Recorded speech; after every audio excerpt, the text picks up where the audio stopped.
Rolling through the sand like a thought in disguise. The scarab spins truth where the cosmos collide. Energy whispers, it never says goodbye. The Beatles crawl, the Beatles rise. Go to AmericanHealer.website now. Get the tools for health and inspiration the way God intended. Sort of burst the chaos, yet the chaos rise. My name Beatles, Beatles, Beatles, over and over. Spinning the world in the grip of their shoulders. Beatles, Beatles, Beatles, under and over.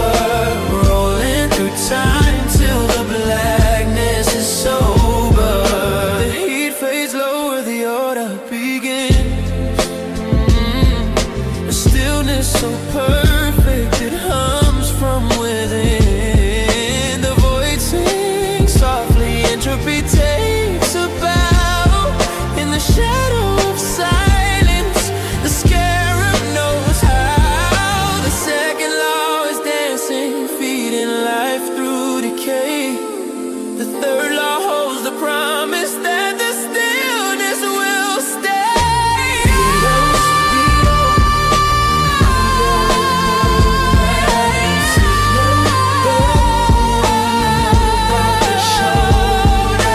Beatles, Beatles, Beatles, under and over. Rolling through time till the blackness is sober.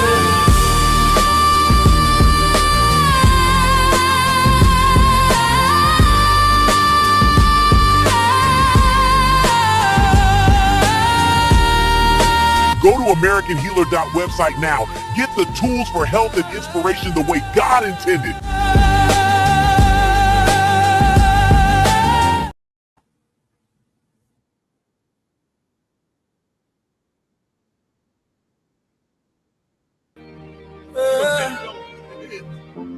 We here.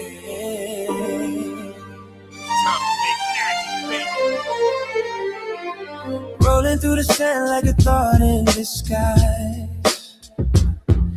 The scarab spins truth where the cosmos collide. Energy whispers.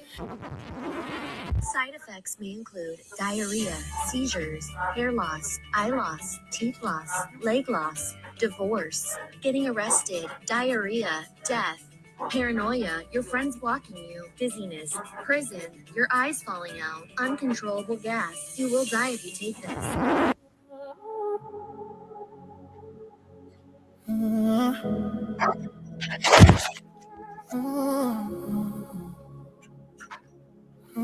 Your business. Hey, The mind your business. glad nobody's The mind is money. Repent is your self-defense. If it don't make dollars, it don't make sense. Dollar, dollar, dollar, dollar bill. Dollar bill, dollar bill, dollar, dollar. Built it all on dollar bill, the foundation. Every dream starts at the bottom before it turned into a nation. Yeah, built it on some shortcuts, no inflation. Every dollar got. all right. Now hold up.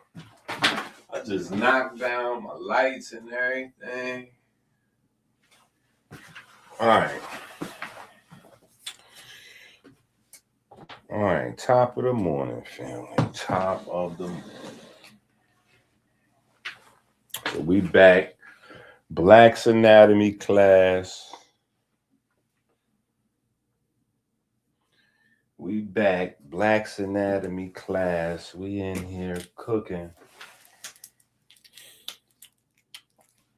The internet's so crazy right now. The internet is wow. The internet is wow right now. I have so much stuff that I want to talk about with the internet. I wanted to talk about it last night on Comedicine, but You didn't get a chance to. Man, I can't even open up a marker. This is wild.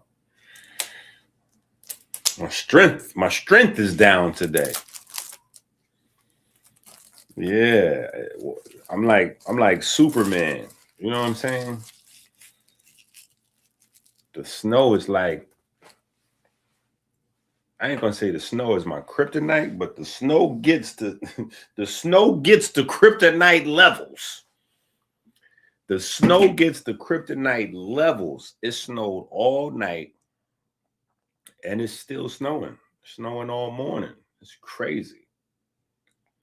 It's crazy. Shuffle out your joint. As soon as you wake up, it's back to it's crazy. Michigan is wild.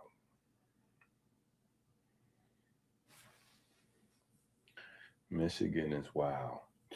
But anyway, last night we wound up getting into some craziness on Comedicine. And so that kind of influenced today's discussion. Right? So the discussion is cancer. Right? Actually, it's two things that influence today's conversation, right? Both from yesterday. During yesterday's discussion, I forgot who it was, but somebody in the chat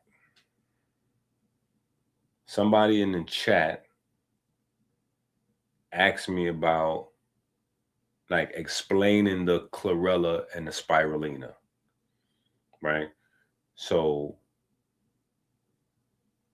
I didn't want that person to think I was ignoring them. So we're going to talk about the chlorella and the spirulina today. I don't think that person was a part of our normal group.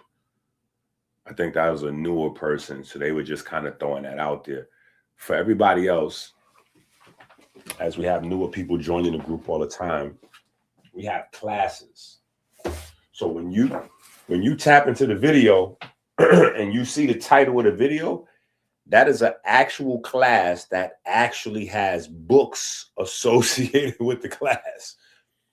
So I may add color to the class and draw outside the lines because the videos are designed to complement the material that's in the books, right? So I think the person who asked that question yesterday, they're probably either new to the group or maybe they just didn't have the book. But when I was going through the foods yesterday, those foods are directly from the book. Those foods are directly from the book, right? So I didn't want to bring in chlorella and spirulina and just mix them in to the conversation, because then if somebody going along with the book and the class and it might have been. So the Black's Anatomy class is different, right? The Black's Anatomy class is a lot more inclusive, right? It's a lot more inclusive. We kind of get deeper into our comedic naturopathy text, and so it gives us a little bit more room to kind of move around and discuss a bunch of different things. Plus, we've been talking about chlorella in quite a few books. And the people that have been with us from the very beginning, right? The people who've been with us from the very beginning. And when I say the very beginning, there's a couple of different very beginnings, right? There's the very beginning, like the very beginning of this platform, which is probably like my 15th or 20th YouTube platform. And I think we had this one up and running for maybe 5 years or so, maybe 4 years. I don't know, something like that. Not that long though. So there's that very beginning. Then there is the very beginning. Like, people been following me since, the early 2000s on YouTube, like 2005 or 2008 or somewhere around there. And then there are people who've been following since the early days, like before I had a YouTube page. This is really early 2000s, right? Maybe even late 90s,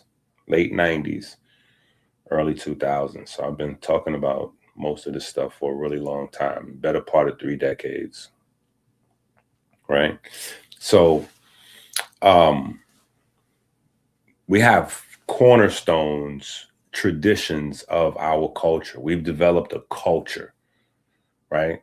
So like yesterday and today is a part of a holiday, Quantum Entanglement Day, even though it's a multiple day holiday. So, but it's Quantum Entanglement Day, right? We have holidays, we have our cultural practices, our rituals. We try to walk after meals. We don't always get to do that, but we try to walk after meals. We try to eat, meals together, like, your whole family eat meals at the same time in the same room, just practices for health. Health is not always metabolic, right? We have to work on our emotional body and our mental body as well at the same time. So some things aren't necessarily apparent why, what the reasoning is, but we got our rituals, right? One of the things is the 13 and 7 rule, right? The 13 and 7 rule is only eating 7 hours out of the day, right? So that means typically you might be a little hungry. you might be a little hungry. The tank might be a little empty, right? That's good. Autophagy is running. So we do our 13 and 7 rule. We take our little walks, just a few different things, our 10,000 steps a day. We try to get that in. But this is one of them: vitamin D and vitamin K. And for a while, we've had the vitamin D on the website. So a lot of people have been supporting, grabbing their vitamin D. We have the vegan D3, right? But we haven't really had a vitamin K thing, right? We haven't really had a vitamin K thing. So the vitamin K was one of the driving factors. That was one of the main reasons to get the chlorella and the spirulina onto the website, was the vitamin K, right? To be able to have the vitamin K and the vitamin D in one spot, bam, you could just get them both. So both chlorella and spirulina offer pretty good amounts of vitamin K.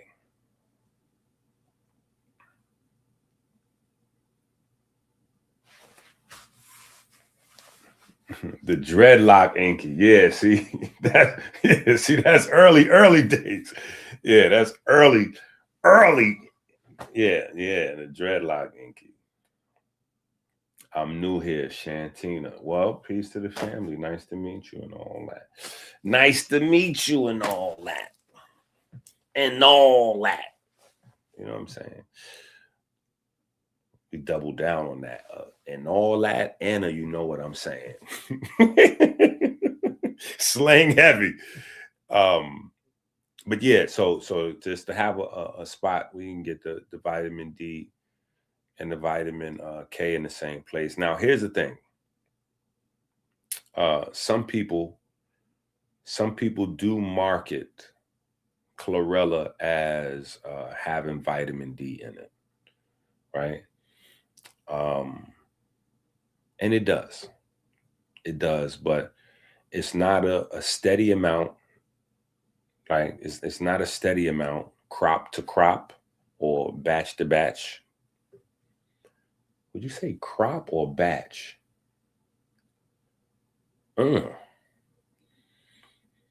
That's a hell of a question right there.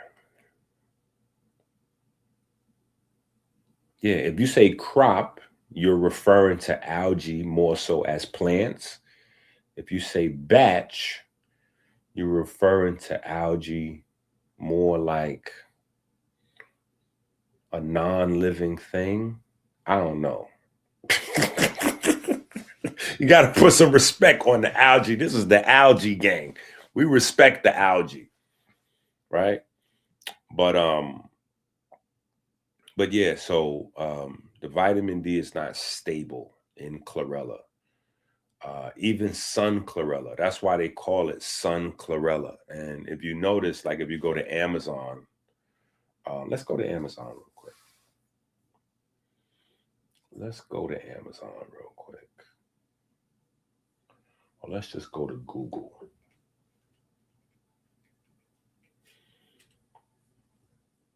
Shopping. Okay. All right. So if you go to Amazon or you go to Google, right? We went to Google just so we can get a quick look, right? You get a few different options. Now, I could almost tell right off the bat that none of these guys is going to market their chlorella as having vitamin D, right? Sun, notice they want $224 for their 600 tablets, right? To get 600 tablets from us would be $120, right? To go to my website and get 600 tablets would be $120. Sun Chlorella wants $224, right? But the reason is because they grow their algae, right? They grow their algae in a synthetic environment, which is cool, right? Most algae is grown in a controlled environment. That's how you want it. You don't want them getting algae from like the riverbanks.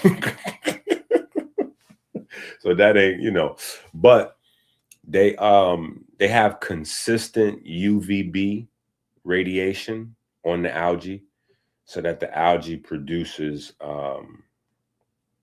registerable amounts of vitamin D, right? So that, and even then it's not, it's not like it's going to be 2,000, 3,000 IUs of vitamin D.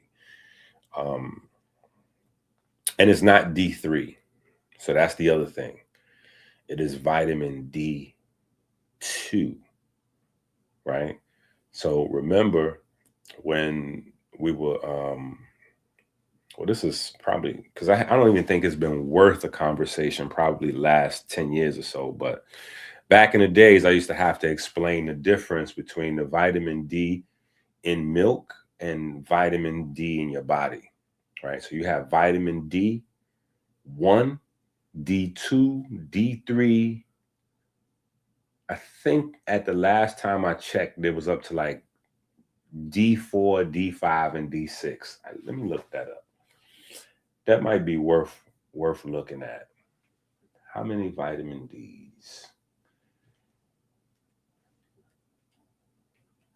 The other ones were experimental, so they weren't really like widely circulated.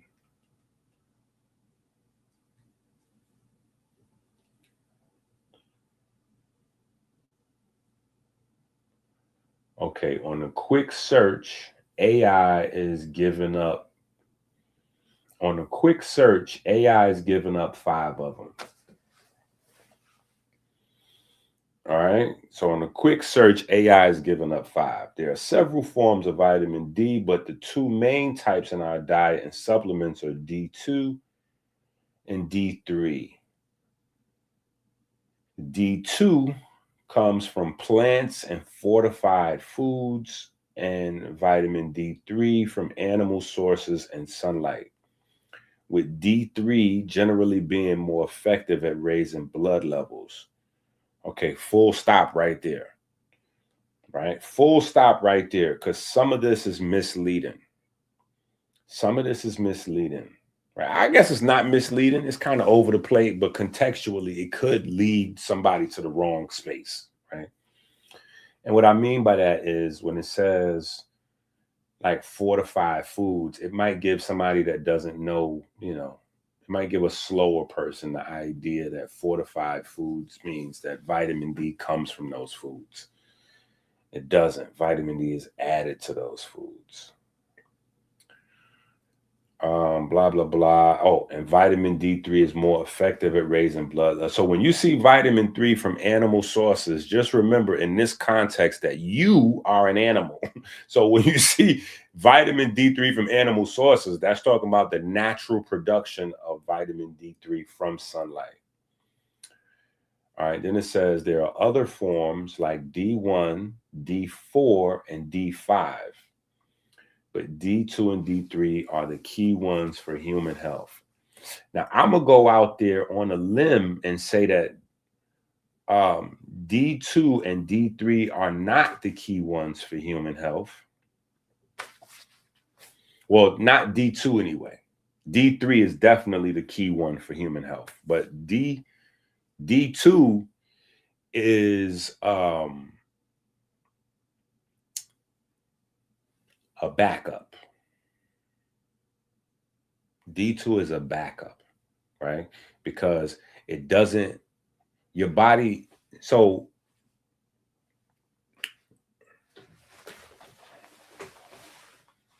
just to show you, so that way, if you don't have it, you can get it, right? Well, I don't know where it is. But we have a photochemistry book. And in that photochemistry book, we go very, very, very, very, very far into all of the minute details on how UVB hits the skin and begins the conversion process of cholesterol through all of the different metabolites. We talk about the different metabolites and then how those things are circulated through the blood to the liver and the kidney to create your final forms of vitamin D, which are actually two different types of D3. You have two different types of D3. You have D3 from the kidney, D3 from the liver. Both of those are kind of different. You know what I'm saying? They do the jobs that need to do, but they're slightly different.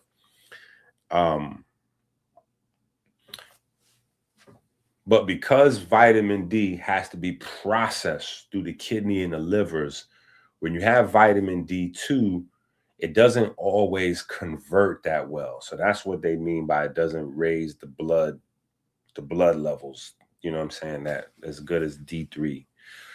Now, also, it depends on the quality of what you get, right? So say, for instance, you get some chlorella from us or somewhere else. They have raw chlorella, right? Not dead chlorella. Well, it's kind of all dead, but not highly processed, because some of the stuff is highly processed. Ours is not, right? And so you have a good quality vitamin D, right? You'll get a higher conversion than, and this is vitamin D2 in the chlorella. You'll get a higher conversion than, say, the vitamin D2 that's inside milk, which is one of the reasons why they had to stop running that Milk It Does the Body Good campaign, right? Because even the vitamin D that's in milk is like the lowest level of, like, they putting the vitamin D they're fortifying that milk with is the cheapest, lowest quality stuff, that can be found. So that's another reason why there's a low conversion rate. So quality definitely matters in terms of the vitamin D space, right? So if you were to get some alfalfa sprouts or some broccoli sprouts, you might find more of bioavailable vitamin D2 in those things than you would in milk, right? But chlorella is a good source of vitamin D2. but vitamin D2 is nowhere near as good as vitamin D3, right? So I would never suggest in the climate that we're in today, you know what I'm saying, especially with all of the new viruses popping up at any moment, like, yeah, you can't really wing it. You know what I'm saying? You need to have, so it's not a replacement, but it is a potential source of vitamin D. Now, let's see what they're saying here, because it's interesting that they stopped. It's interesting that they stopped at D4 and D5.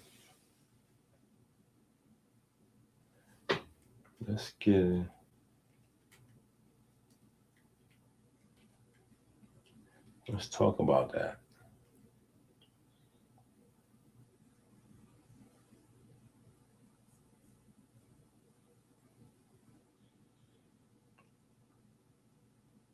Okay, so D4, can y'all see this? Okay, good. D4 comes from mushrooms. Interesting. So fungi makes D4. And then D5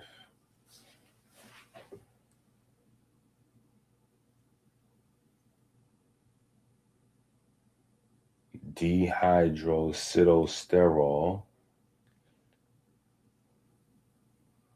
which comes from the plant community. Interesting.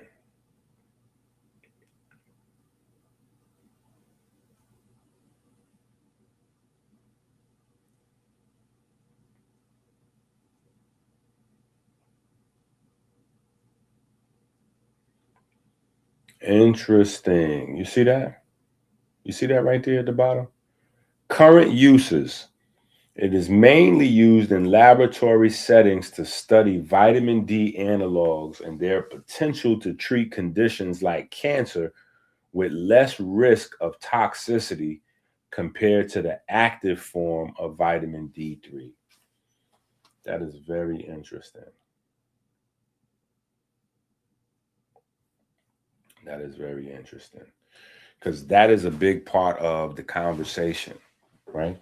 That is a big part of today's conversation, right? There we go. Vitamin D,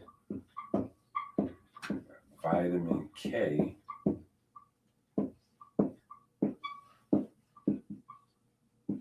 on cancer. Oh, no, I should put verses. That's what would be more appropriate right there. Yeah. Yeah, let's get a verses up in there. All right. So that is a big part of the conversation, right?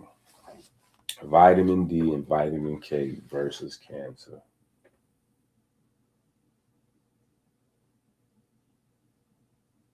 With MCT oil, magnesium glycinate, is that a thing? Yeah, no, that's not a thing. I mean, if you making it a thing, it's a thing. Yeah, if you making it a thing, it's a thing. It's your thing. You know what I'm saying? It looks pretty cool too. It looks like a nice little, it looks like a nice little, nice little purse or knapsack, like a nice little, program you got going on. Right. But I don't think that there are high levels of vitamin D and K in coconut oil. If that's the question, if you just are carrying vitamin D, vitamin K, and coconut oil on your person, then that's gangster. That's definitely fly.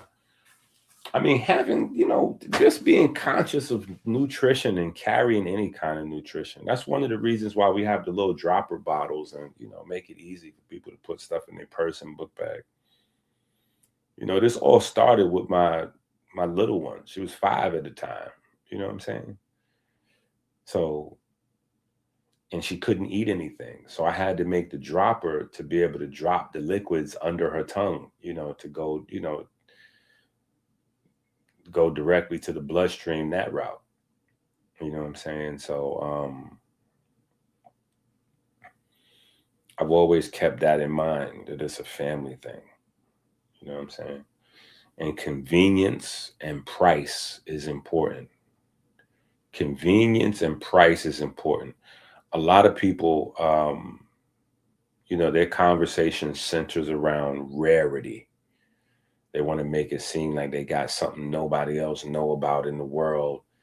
So that way you're more comfortable paying, $2,000 or $3,000 for some of it. You know what I'm saying? Until you find out that, the honey they selling for $200 a bottle is $15. You know what I'm saying? Wholesale. You like, what?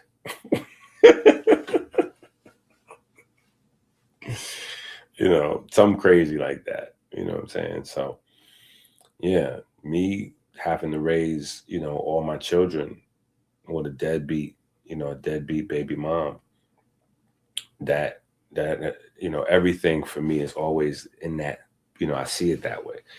I process everything in my mind that way, because I don't think you can really be trying to practice health, not in a meaningful sense anyway, if everybody's not on the program in your crib. Like, even my dog eats algae. Yeah, we give blue magic to the dog. You know what I'm saying? We give chlorella to the dog. Yeah, we give sea moss to the dog. Like, everybody in the house is going to get some of whatever the goodies is. Yeah, because your chain is only as strong as the weakest link.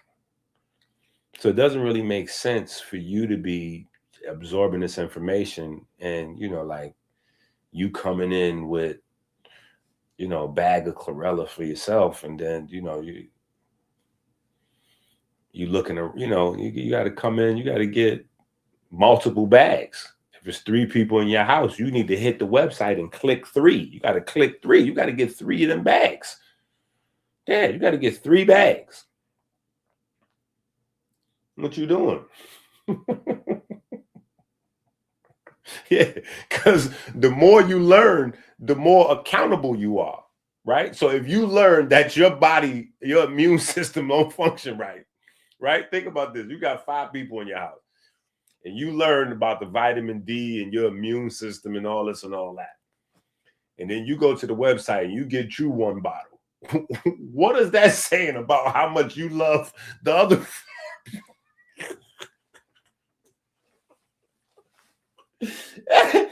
What is that saying about how much you love the other 4 people?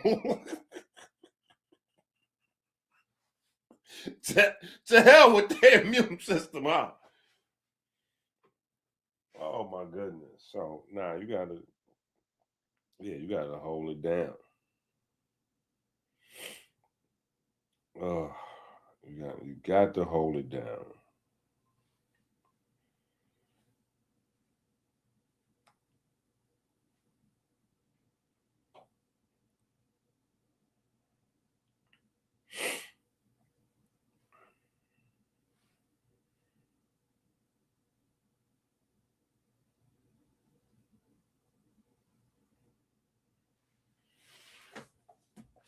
So pricing is important. You know what I'm saying? Pricing is definitely important.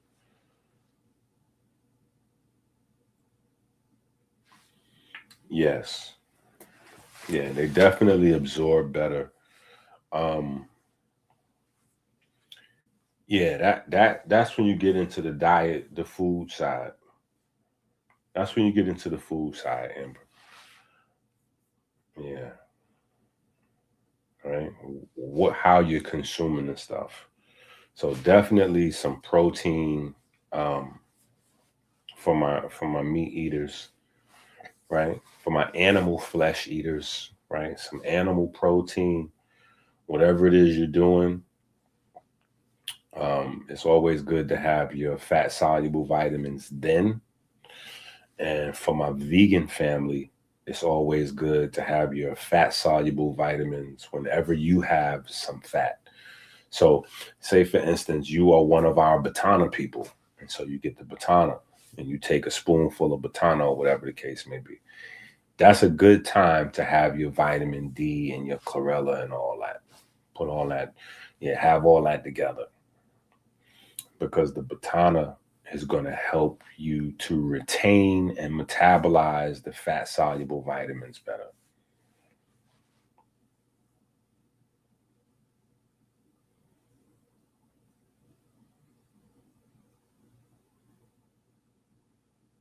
Yeah, that's what I'm saying. I don't know about that.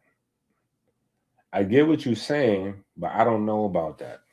I don't know if I agree with that. Yeah, I would have to look into that. So I don't know. It could be fire. I could be, I could be slow. I could be late. I could be learning something. But I just don't know about that because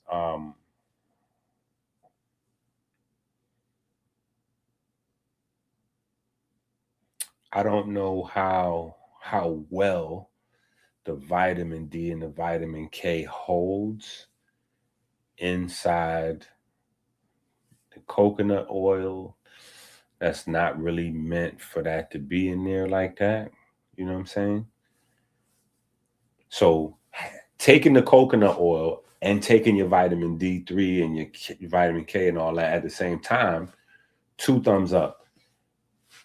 Having it mixed into it, I'm not sure about how that impacts, how that impacts the other two, how that impacts the vitamin D and the vitamin K. Yeah, I'm just not sure. What vitamin supplement or food could be useful for the eyes? Well, we talk about right now. Yeah. In fact, the Batana oil and the chlorella from our, we got the Batana oil on the website. Take a spoonful of that once or twice a day with the chlorella. You're lit. You're lit. Because the chlorella and the spirulina both have a wide variety of red pigments, right? So when you're talking about vitamin A, that's what you're talking about, right? You're talking about red pigments, right? Anything from the orange, even the dark yellow space, all the way into like your burgundy. All of those would be considered vitamin A, some form of vitamin A. Preform, proform, beta carotene, retinol, retinoic acid, zeaxanthin, lutein, this one, that you got a bunch of a bunch of things that fit in the vitamin A spectrum. But that's what those are. Those are typically like the orange to the dark red pigments. And those are important for your eyes because vitamin A is responsible for a lot of things in your body, not just eyes, but in your eyes and all throughout your body. They help stem cells become neurons and pigment cells. So they help with the production and maintenance of brand new neurons, nerve cells, and pigment cells, because they all come from the same type of stem cells. Pigment, nerves, and neurons, they all come from the same type of cells. So technically, I'm predicting there's one day coming that they'll just be seen as one type of cell, right? Which will expand our definition of what the brain is. That's one of the things that Jules Pookrum was talking about back in the day. Shout out to Jules Pookrum. What a crazy self. Jules Pookrum was the GOAT at one time. Then she went a little crazy. Yeah, she started eating pork and she started going crazy. But Jules Pookrum was the GOAT at one time. And that's one of the things she was trying to teach about. Got to give credit where credit is due. But yeah, so vitamin A does that, and so that's how vitamin A impacts the eyes. And you have, Botana oil is dominated by vitamin A and vitamin E. Vitamin A and vitamin E. And it has a wide assortment of vitamin A's, and it has a complete assortment of vitamin E's, right? When you get to the chlorella also has a good, and spirulina, they have a good amount of vitamin A. So taking those individually or all together will definitely impact your eyes, because we are all on social media right now. We're all on social media. This is all brand new, respectfully. This is all brand new. And one of the things that is silently impacting people's immune systems, not just eye health, but also cancer and other things, is the fact that we're on social media all the time, right? So this is why I'm telling y'all, we're getting ready to go through a downward spiral in health, right? It's kind of already begun, but it hasn't been that pronounced yet. And the pandemic actually helped. The pandemic actually helped because the pandemic did two things. A, it covered up the downward spiral, because everybody associated the downward spiral towards the pandemic and everything that had to do with the pandemic. Even now, people are saying anything that's going wrong with them is something because they had the shot or whatever, like, but in reality, a lot of what people are experiencing has to do with the elevated levels of blue light toxicity that we're dealing with. And the blue light toxicity comes from all the social media, right? And the largest impact you have is in the eye, which means the brain, because the eye is an external extension of your brain. So we're losing vitamin A because vitamin A is the buffer for blue light. So your body sequesters vitamin A to try to neutralize all the incoming blue light. Now, do we get blue light from the sun and natural sources? Sure. But we don't get synthetic, isolated blue light like we do from our devices. And no matter what type of screen we put on it, or the app, I got the app, or I use the glasses, like all of those things are good to help, but then none of those things are mitigating the full on exposure.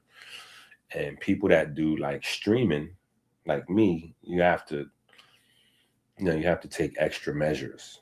You have to take extra measures. So you want your vitamin A, intake every day to be a little bit higher than John Q. Public, right? Because now I got the computers all on facing me.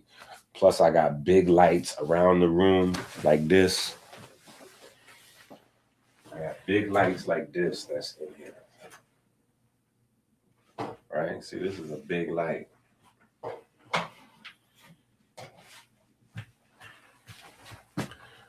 So when you live streaming, you have lots of light.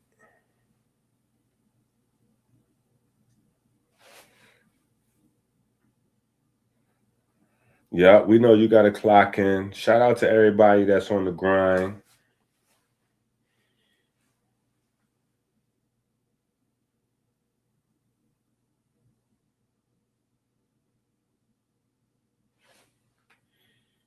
Let me see, what you talking about, Paul? Man, I can't click that from here. You got to type the name of the article in the chat so we can all look at it.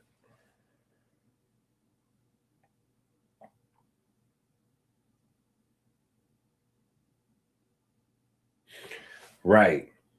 You know what I'm saying? So, yeah, so you got to go above and beyond, right? And so that becomes the key thing, right? So think about the conversation we're having. If we're talking about protective agents, right, which are normal parts of your diet, right? I want y'all to get it. So I'm trying to slow it down as much as possible today, because Yesterday, we had a wild conversation on Medicine about cancer. If we have natural protective agents, right, then that means those protective agents have to be getting drained somehow. And we don't need to create like imaginary parasites for that. Our laptop is a parasite. Our laptop is a parasite, right? Our laptop is literally draining the protective agents from the body, because once you get low on certain types of vitamin A in your body, your inflammation goes up. So once the inflammation goes up, now there's a host of other things that are protective agents that are being drained to constantly try to silence that inflammation, right? So it's a whole kind of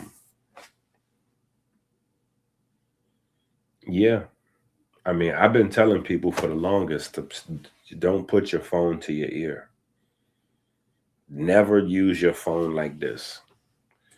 Never use a phone like this. Never, ever, ever do that. Never do that. Listen to what I'm telling you. Never do that. Never do that. Never, ever, ever find yourself talking on the phone like this. Putting a phone to your head is crazy. Putting a phone to your head is nasty work. Never find yourself doing that. Talk on speakerphone. Talk on speakerphone. Period. If you're having a sensitive conversation, fine. Take it off speakerphone, put it to your head. Right? But that shouldn't be your standard.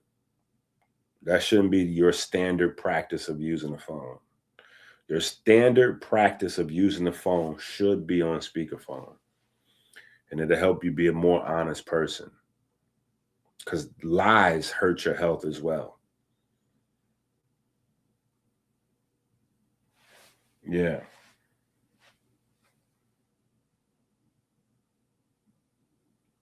Oh, it says MCT is not as good. Yeah, I didn't think so. MCT is good for the body, right?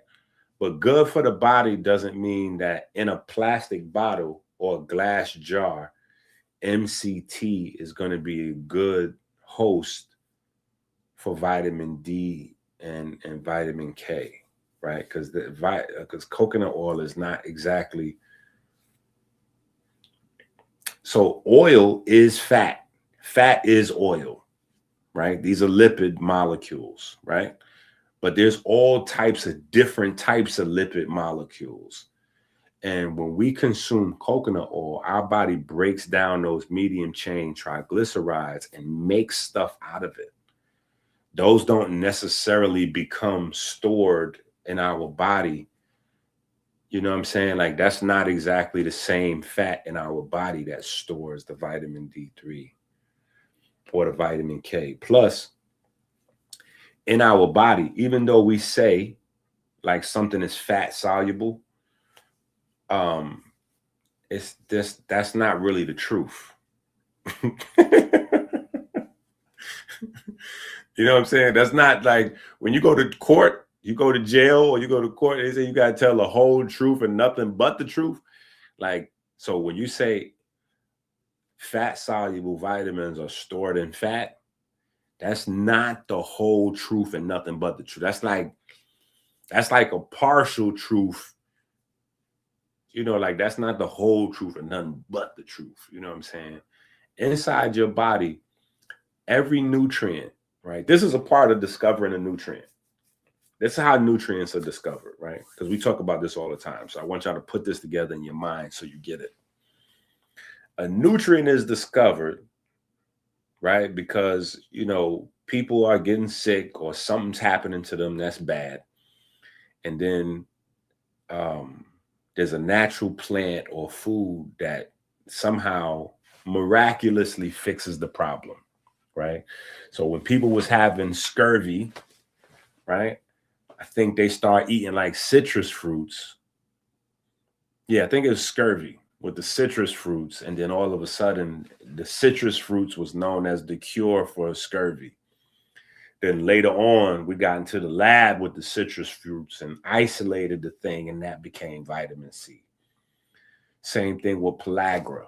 You know what I'm saying? Pellagra, I think, was vitamin B something, B2 maybe, or whatever, right?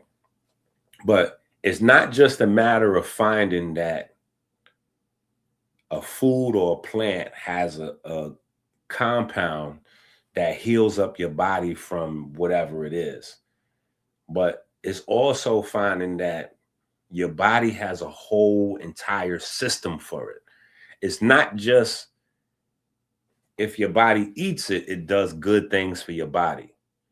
No, your body actually has like receptors, transporters, and like a whole complicated system already built into it to match whatever this thing is.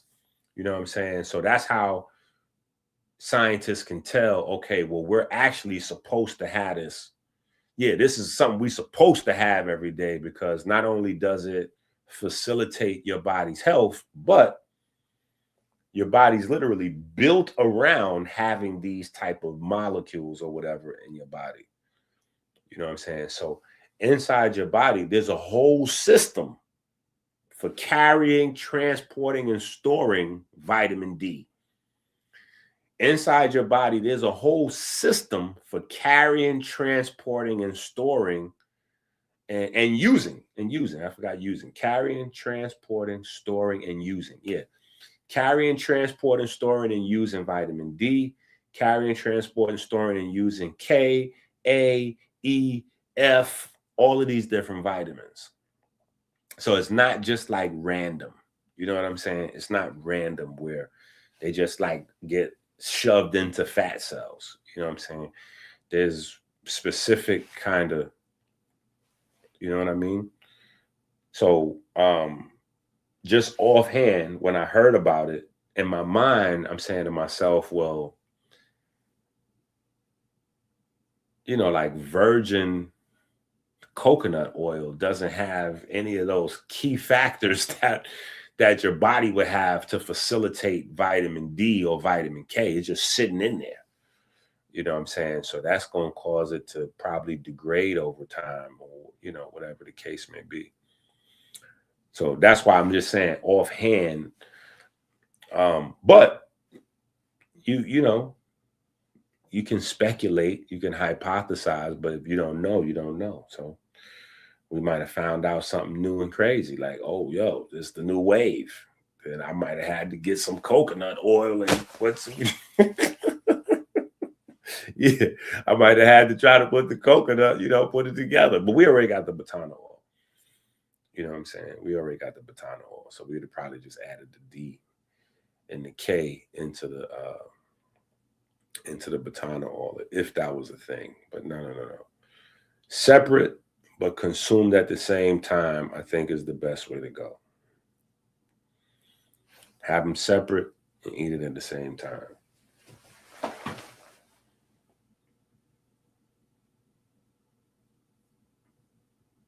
Bro, it's definitely pause worthy. It's definitely pause worthy, because I don't even try to have my phone next to my privates either. Period. I try to have my phone right in here. I try to keep my phone in this area. So my coat pocket, you know what I'm saying? So if I wind up coming down with something in this area of my body, it's probably from cell phone usage, because I try to keep my phones here. I used to work at Verizon, so I learned too much. I know too much to have my phone in my pants pocket. Like, that's wow. We're not putting the cell phone next to the jewels. Yeah. I might want to, you know what I mean? I might want to work on baby quantum out here in these streets. I got to keep them things, you know what I mean? Yeah. I might try to get me a whole nother 5 started. You know what I mean? My little ones is 10. They're going to get big and leave me lonely. Yeah, I might need to start me up some fresh babies or something. So the cell phone does not go next to the genitals. Yeah. So it doesn't go near either head. Pause. Yeah, we gotta keep that. Yeah, we gotta keep that.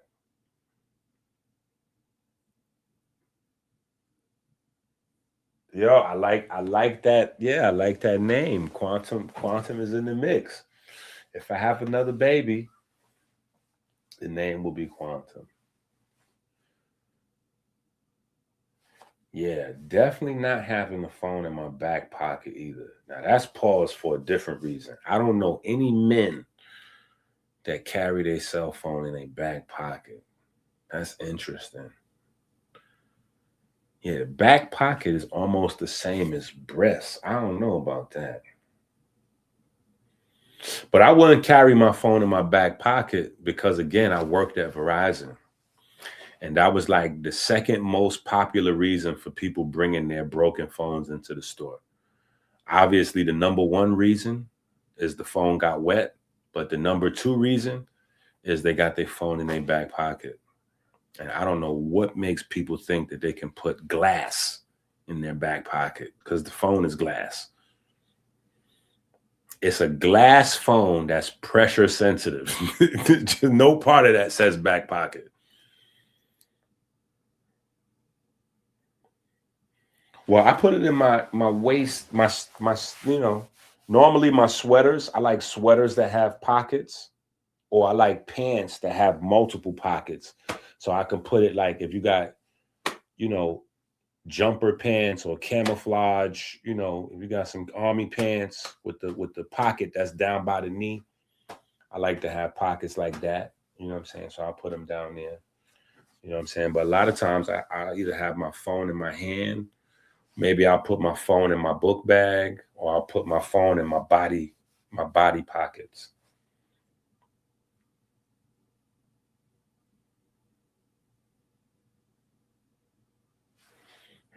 It's either the back or the side, and the side is too close to the paws.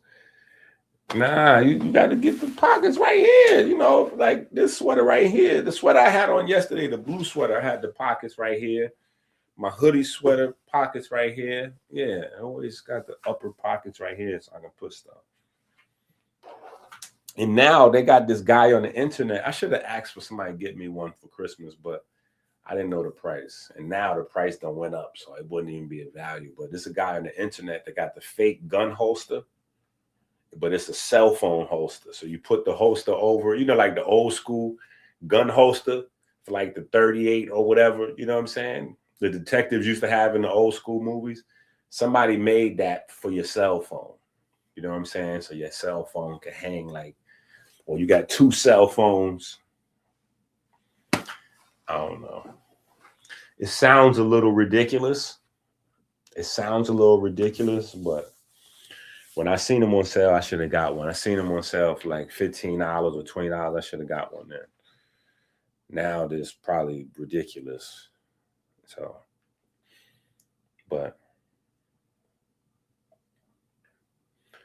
yeah, Paul, what happened to you? We was waiting for you to give us the title to the article. You ain't pop up with the title to the article.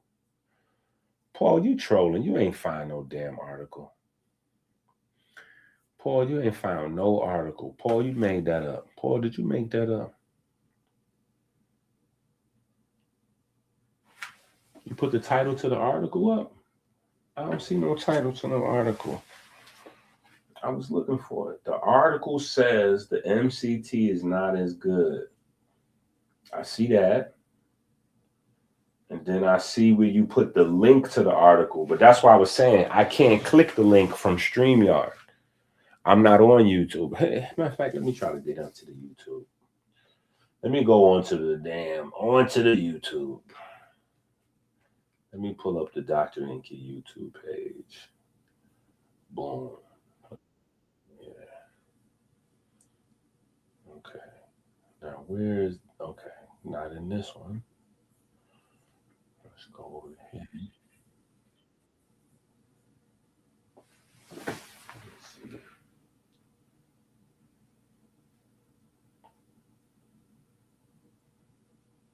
Okay, medium and long chain triglycerol enhances vitamin D bioavailability in an emotion-based delivery system Oh, okay. I see you put it right here. Boom. Boom, splash. Okay, now we can all take a look at this. Now we can all take a look at this. Love is the way. All right, what we got here? Medium and long chain structure triacylglycerol enhances vitamin D bioavailability in an emulsion-based delivery system. Vitamin D is an essential fat-soluble micronutrient required for maintaining and regulating calcium. Sunlight, blah, blah, blah. In this research, 2 different medium-long-chain triglycerol structures possessing identical fatty acid composition lipids and physical mixtures were selected. Our results showed that STG had a significant vitamin D bioavailability compared to MCT and LCT in terms of lipid digestion and absorption. The extent of the higher free fatty acid release, extent of lipolysis rate, and the ratio of long-chain fatty acid to medium-chain fatty acid result in a higher capacity for accommodating vitamin D when forming mixed micelles. And that's 61%. In an in vivo animal study, STG significantly increases the deliverability of vitamin D. The findings of this work may have unique applications for designing novel interesterified lipids with an effective delivery capacity for fat-soluble nutrients. Okay, I see what you're saying with this article, Paul, but I'm still not convinced. Based on what I read right here that I wouldn't get more benefit from just having them at the same time. You see what I'm saying? I'm still not convinced that I right, because I get what the article is saying, and the article is saying what I'm saying, that having them at the same time increases the bioavailability. But we kind of knew that consuming fats at the same time as fat soluble nutrients, you know what I'm saying? It's just a matter of what my question is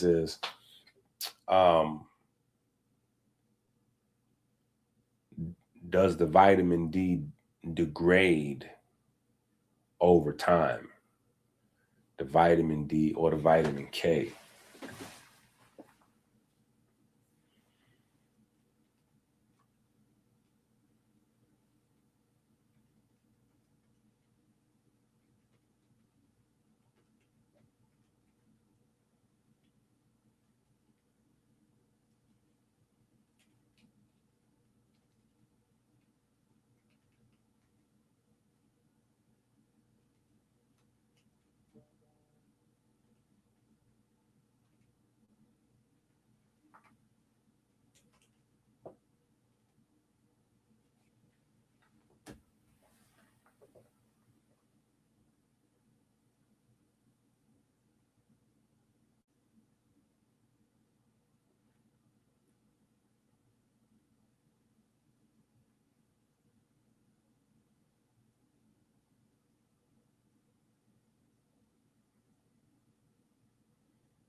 Okay, so I think Mr. Lungs is coming in on some comedic science vibe Friday morning. Remember, we got Mr. Lungs We got our next Dr. Kepper and Mr. Lungs Friday morning at 10 a.m.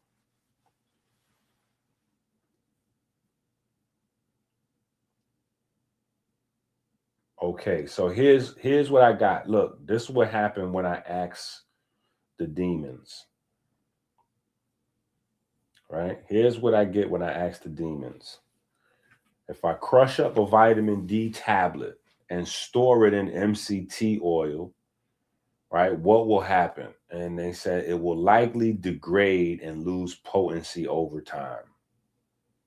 Right? So putting it in the putting it in the oil where it's going to be exposed to oxygen and the oil itself, the moisture of the oil itself, right?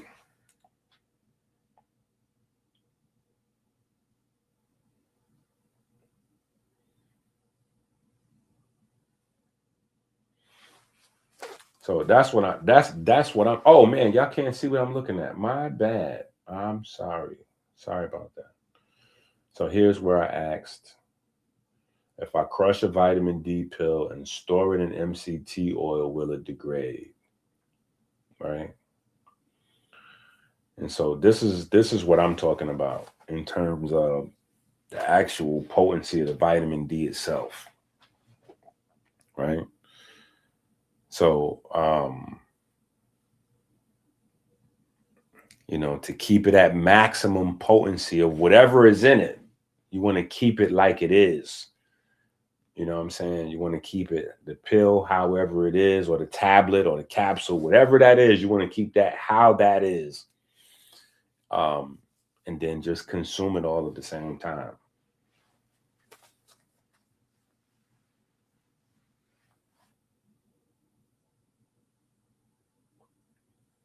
Yeah, they trolling. They just coming up with ways to sell the same old stuff at higher prices. Don't always look at these combinations as something slick. You know what I'm saying? A lot of times what happens is, and I'm just giving you an example, not to say that's what's happening there, but a lot of times this is what does happen, right? Say for instance, they could sell you vitamin D for 20 bucks. They could sell you vitamin K for 20 bucks. They could sell you the coconut oil for 20 bucks. Now, I'm not saying those are the right prices. I'm just saying, just for example, they could put that together and call that an advanced delivery system nutraceutical and sell that for $99. I see that happen quite a bit. They take normally findable, nutrients and then mix it together in some type of way. And then be like, oh, this is the, nah, that ain't, no, because that ain't even the design.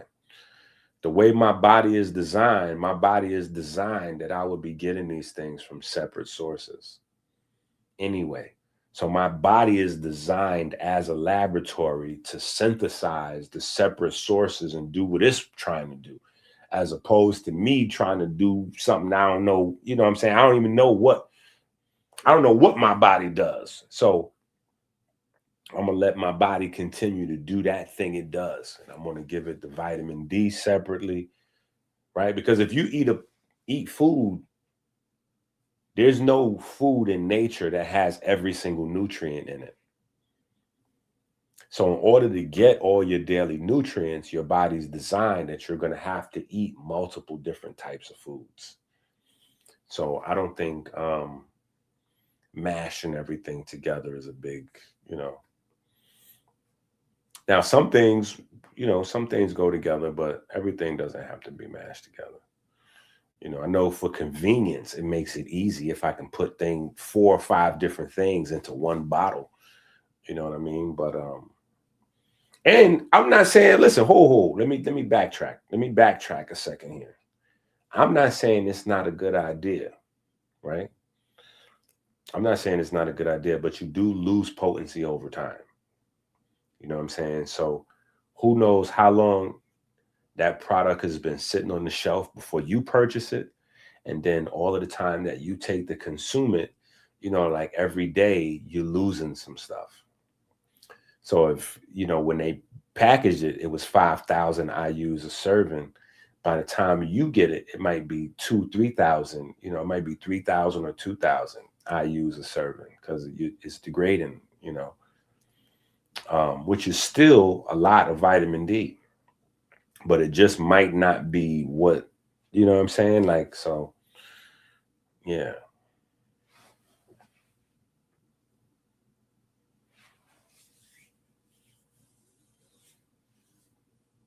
Okay, yeah, they trolling. They trolling. The peppermint oil. Once they go peppermint oil and olive oil, I know they trolling.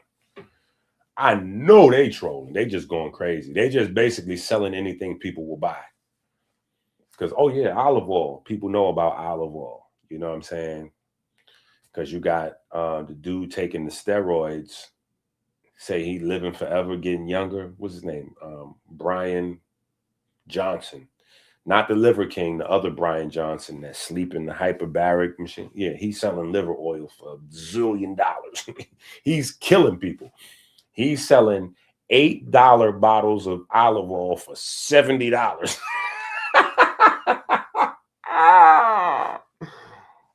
Oh my God. His marketing campaign is crazy. But yeah, that olive oil, he is beating people over the head left and right. And he takes steroids. So all of his results of looking younger and all that is based on him taking steroids. And he has very expensive steroids that he takes. He rubs them into his skin.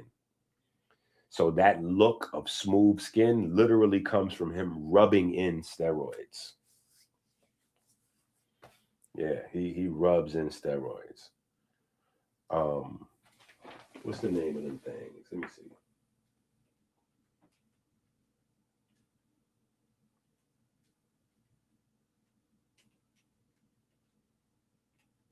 What do you call them things?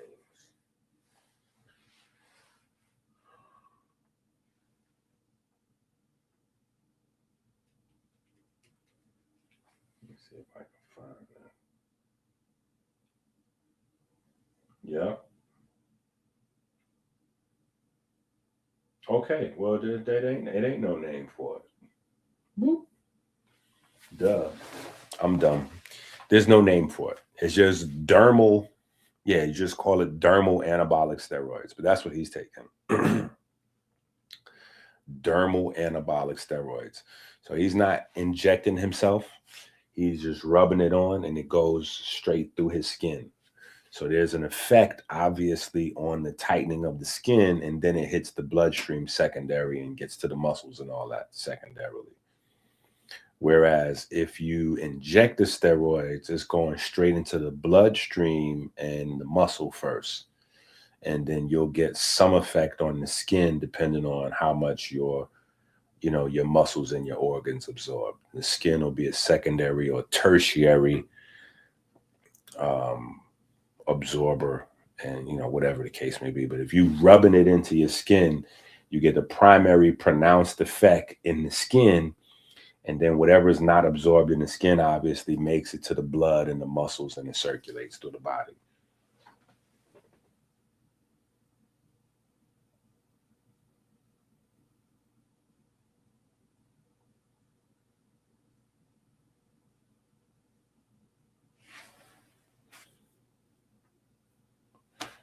Why is spirituality and science why spirituality and science are so compatible for the students and teacher? And do scientists combine a spirituality vantage when conveying a scientific approach?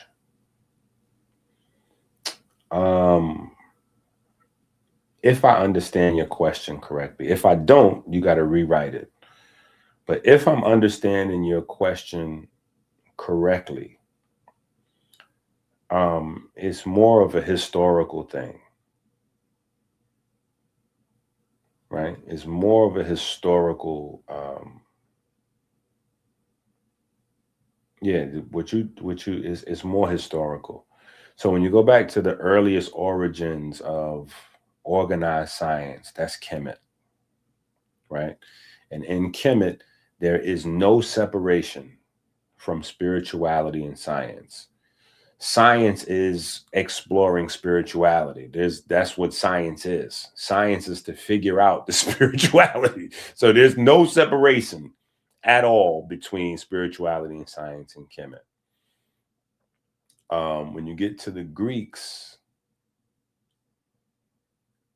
there's no separation between, there's a tiny, tiny fraction of a separation between spirituality and science, right? A tiny, tiny separation. But what happened with the Greeks, and the Greeks is what really kicked it into motion for there to be a full-fledged separation between science and spirituality. The Greeks kicked it into motion because the Greeks was into a lot of just a lot of like wild sex. The Greeks was into a lot of wild sex and drugs and alcohol, and the Greeks was wild.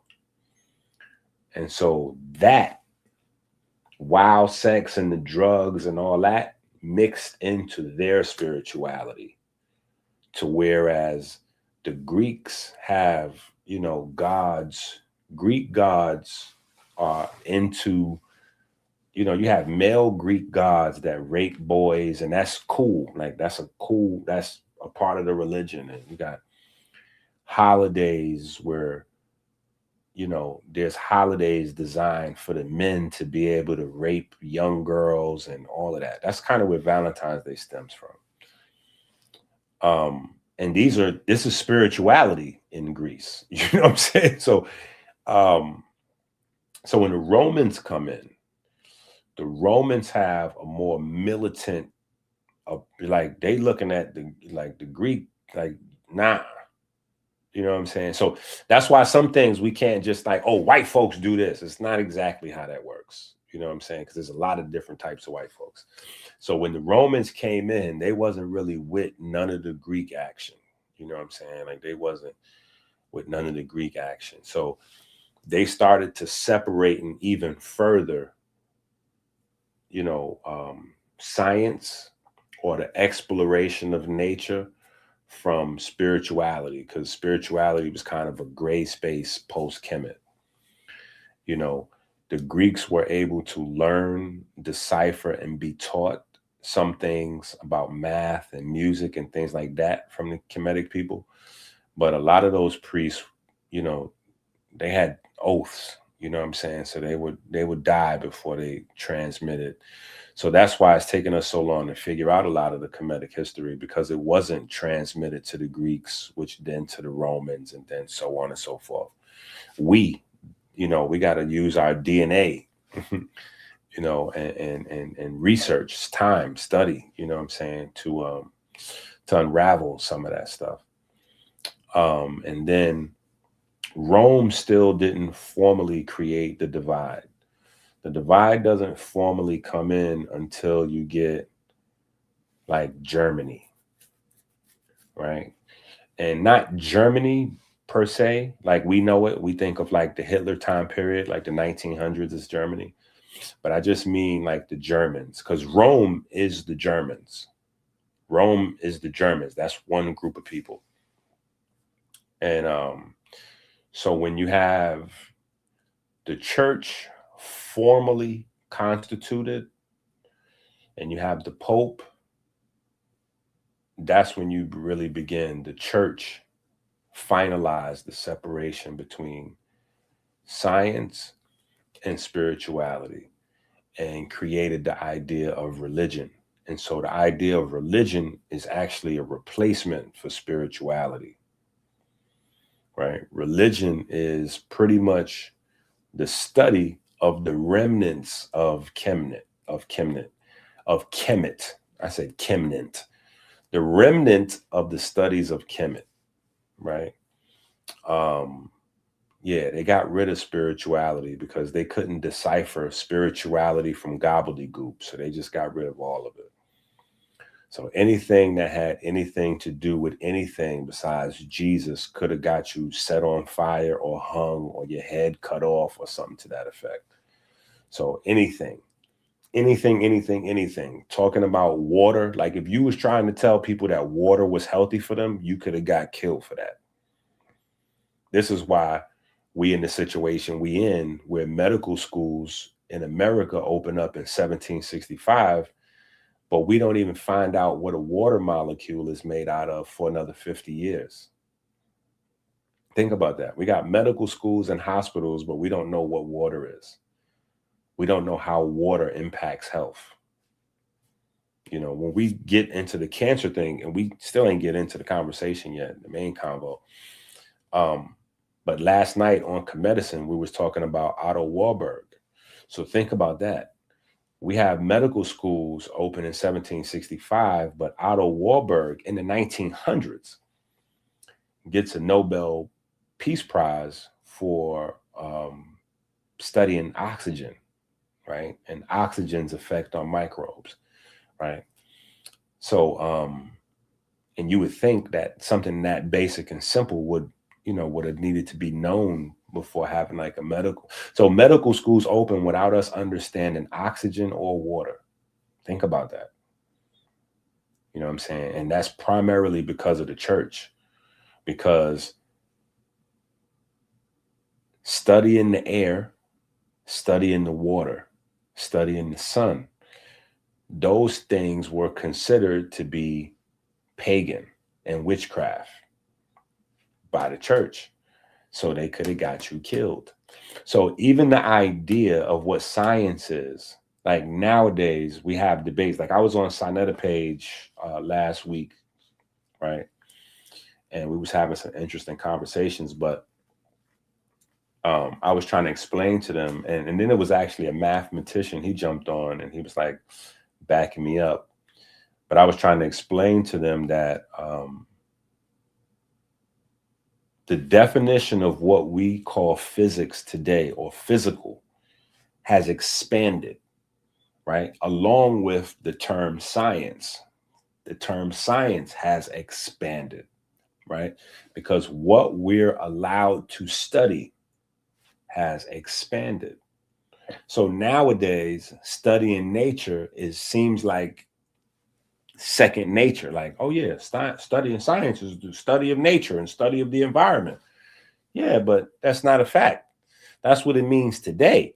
But if we're talking about the roots, you can't say that, because studying nature in the early periods of science would have got you killed. This is the reason why there's a such thing as Freemasonry today. That's why Freemasonry exists. There will be no Freemasonry if nature wasn't outlawed, if spirituality wasn't outlawed. So because nature and spirituality were outlawed, you had to have underground systems of study. So that's the thing that gets different also, right? That's the thing that also gets confused, because I know they're having some conversations about Masonry. We probably have a Masonic conversation tomorrow. Let me see if I can get one of my brothers with higher degrees than I have to come on and have the conversation with me. But yeah, I don't think that there would be a Masonry if nature and spirituality were not outlawed. I think those subjects only exist. I mean, Masonry only exists because of those subjects being outlawed. And so one of the things that we get confused today is the difference between a secret society and a society with secrets, right? These are two different things. And it sounds like a word play, right? Especially if you're an outsider that doesn't understand initiation, and you're curious, and you've been programmed or brainwashed in your mind already to be like, oh yeah, see, that's that talk right there. He's trying to keep the secrets. Like, no, there's a difference. Back in the days, you had societies with secrets. All you got to do is join the society and you learn the information, but the information is not for everybody. You got to join up and you learn the information. Simple as that, right? That is an open society, but they have their own curriculums for their own people, and their people are paying and funding. So it's only right that belongs to them. Now, that's how the idea of fraternities and sororities and initiatory society, that's how that was created. That's how that started from the earliest times. But when you get the creation of the church, things get very, very different. With the creation of the church, people are now getting killed. Whole families are getting killed, period. Your kids, I don't think people understand it, because we had these conversations and it's like we desensitized to the understanding, or we can't really empathize or imagine it. But think about, if you're a young scientist and you got some ideas about whatever, maybe you think something's in the water or whatever it is, that could get your whole family clipped. Your whole family. You're going to watch your moms and your dad get hung and set on fire, your little brothers and sisters or whatever. Or if you're grown, if you're a parent, you got kids, your kids getting set on fire. Like, it was wild and brutal. You know what I'm saying? So, yeah, you had to, in order to study those things and teach those things, if you was teaching that y'all think it's wild now. Oh, my goodness. If you was teaching that information, forget about it. You know what I'm saying? So they developed secret societies now. So the society with secrets is a public society. Like Masons are public. And it's not really that many secrets, because you can get all the Masonic books on you can download. So it's a public society, but the society keeps its information proprietary just for the members, right? A secret society is a society that you're not even supposed to know exists, right? So over the centuries, as Masonry began to be more well known, people created more groups, and they use Masonry as a fishing, like a starting point, because they know that there's a certain level of thinking for Masons, and they'll pull Masons into other places. You know what I'm saying? And so you got fraternity of the Eagles, the this, the that, all kinds of stuff, all the way up until you get to like international groups, and it's a wild universe of secret societies. But it starts though with the church. It starts with the church killing people for trying to learn about their bodies and nature and all that, period. Any of that was blasphemy. So the church kept people ignorant for a good,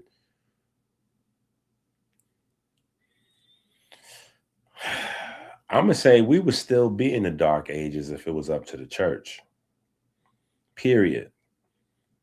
This whole world of technology owes itself to Freemasonry and Kemet.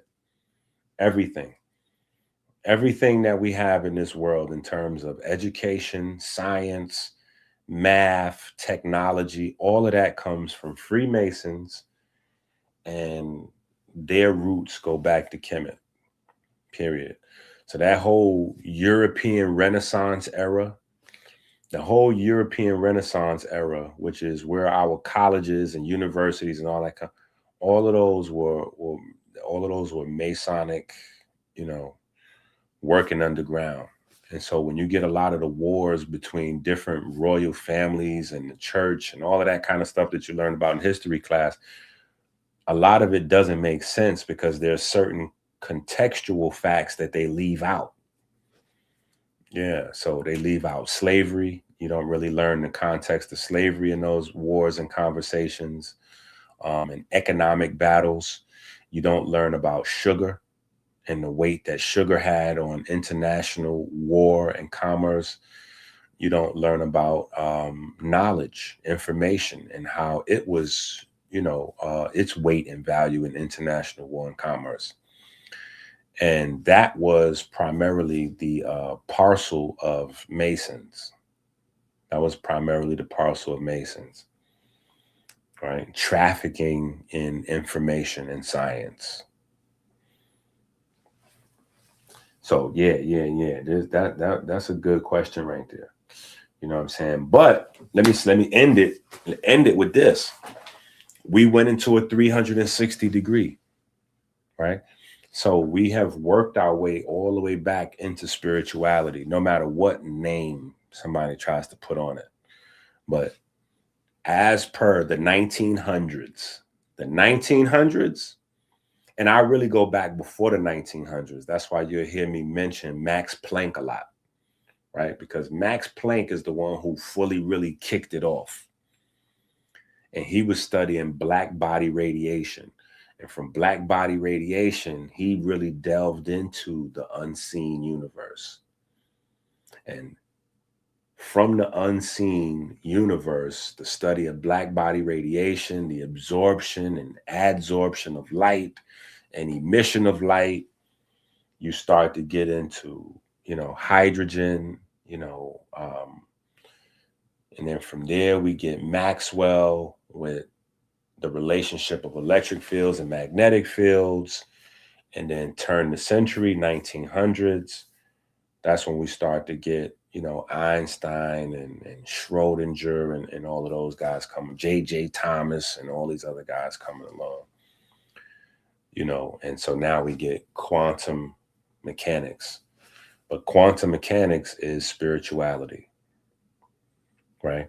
But the ancient Greek problem still exists today, right? And when I say the ancient Greek problem is that you had spirituality, which is the science of the unseen forces that create and sustain our seen universe. So basically, the unseen forces and energy that creates matter, that was spirituality, period. But then I told you the Greeks came in and they started mixing a lot of alcohol, drugs, and sex in with spirituality. So those became what known as the dark arts and all that, right? Influencing people to, so today we still have that going on. So most people walking around don't have a clear idea on spirituality. So they can't understand that quantum mechanics is Kemetic spirituality. Because the Netchers is just anthropomorphized ideas about energy and forces. And then you have the embodiment of those energy and forces in particular people, because that's what we are, who we are. That's how we live. Those forces, when we're talking about diabetes and all these different things, that's what we're talking about, right? We're talking about energy metabolism in the body. You know what I'm saying? And so, right, there's that, right? But today we still have that problem where spirituality is mixed up with gobbledygook, right? And then over the years, the gobbledygook has gotten crazy, and anthropomorphized stories have grown legs, and those stories have grown legs, and those stories have grown legs, and those stories have grown legs, to the point where religions have had to create secret societies to keep pure spaces for information, right? So the progenitors of the Bible culture, which would be the Jewish people, right? Those would be your progenitors, whether Israelites or Christians or whatever. They may get mad with that, but that's the fact. So they have created pure groups within, right? So that's where you get the Kabbalists and Jewish mysticism and those kind of things. But even in that pocket, they're still only studying Kemetic,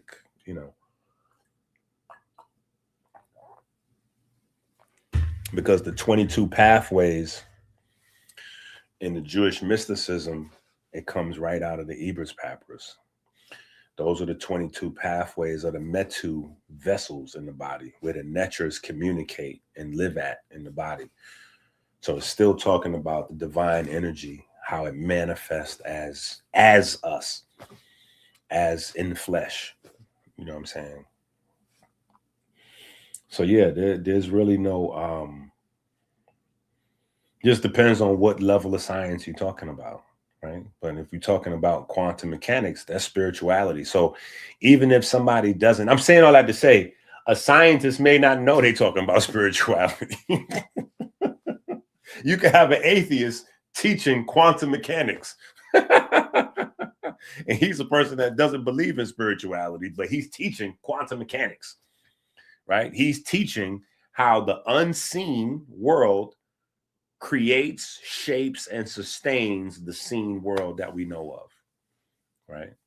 So, you know, that's another reason why it's important to have a historical approach to some of this stuff so we can see how concepts evolved over time.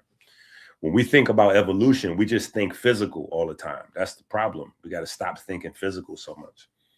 That's the concept of the particle and the wave. The particle is physical, the wave is not, right? But we know there's an equivalency between particles and waves, right? So we got to think that way too, you know? So thoughts, concepts, ideas evolve over time. So it's not just a matter of species evolving, but concepts, ideas, mental, you know? And so, yeah, our concept of what reality is has evolved over time, you know, to the point where there's a time period where, you know, what would be considered modern science doesn't know what an atom is. Then there's a time period where atoms get formalized as the building blocks of matter, the building blocks of reality, because there's nothing smaller in the universe than an atom, right? Then you fast forward a little while, boom, and you find out that there is some stuff smaller than an atom. And then you find out that that stuff is not even composed of actual stuff. An atom is 99% empty space. That means an atom is 99% unseen, unseen, you know, energy, right? So that's why there was always, you know, a rough understanding between matter and mass, because sometimes they're used interchangeably, but they're not the same, right? And then you got energy. So you got energy, and then between energy and matter, you have the concept of mass, which is kind of like a calculation of the energy confined in matter, right?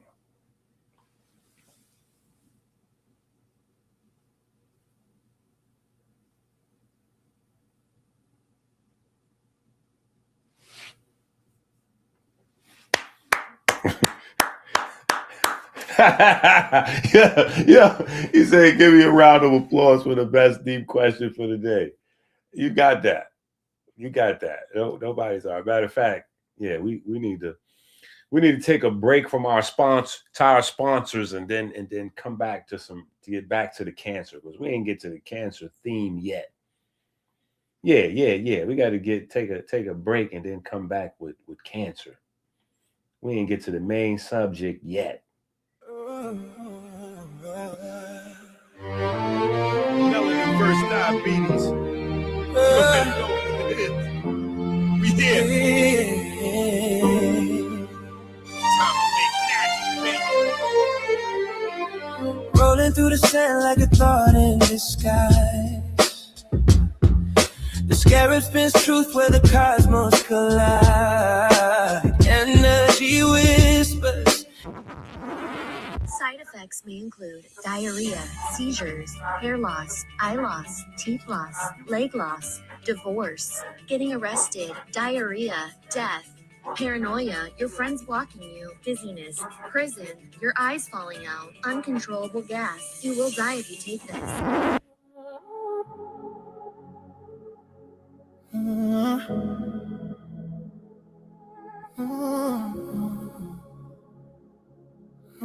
Your business. The mind your business. The mind is money. Repent is your self-defense. If it don't make dollars, it don't make sense. Dollar, dollar, dollar, dollar bill. Dollar bill, dollar bill, dollar, dollar. Built it all on dollar bill, the foundation. Every dream start at the bottom before it turned into a nation. Yeah, built it on some shortcuts, no inflation. Every dollar got a story. The currency of patience. I'm glad you said that, because all of the music comes from the books. So the music is not random. Yeah, all of the songs actually come from the books. So in the pocket of the conversation we having, right? What I'm talking about is, man, do I even have $1 on me? What I'm actually talking about is the science of a dollar bill. So it's a couple of things that I'm talking about in this song, but it's relative to the new book, or at least certain parts of the last 2 or 3 new books. One, right? So in Kemet, right, we don't actually have pronunciations for all of the words.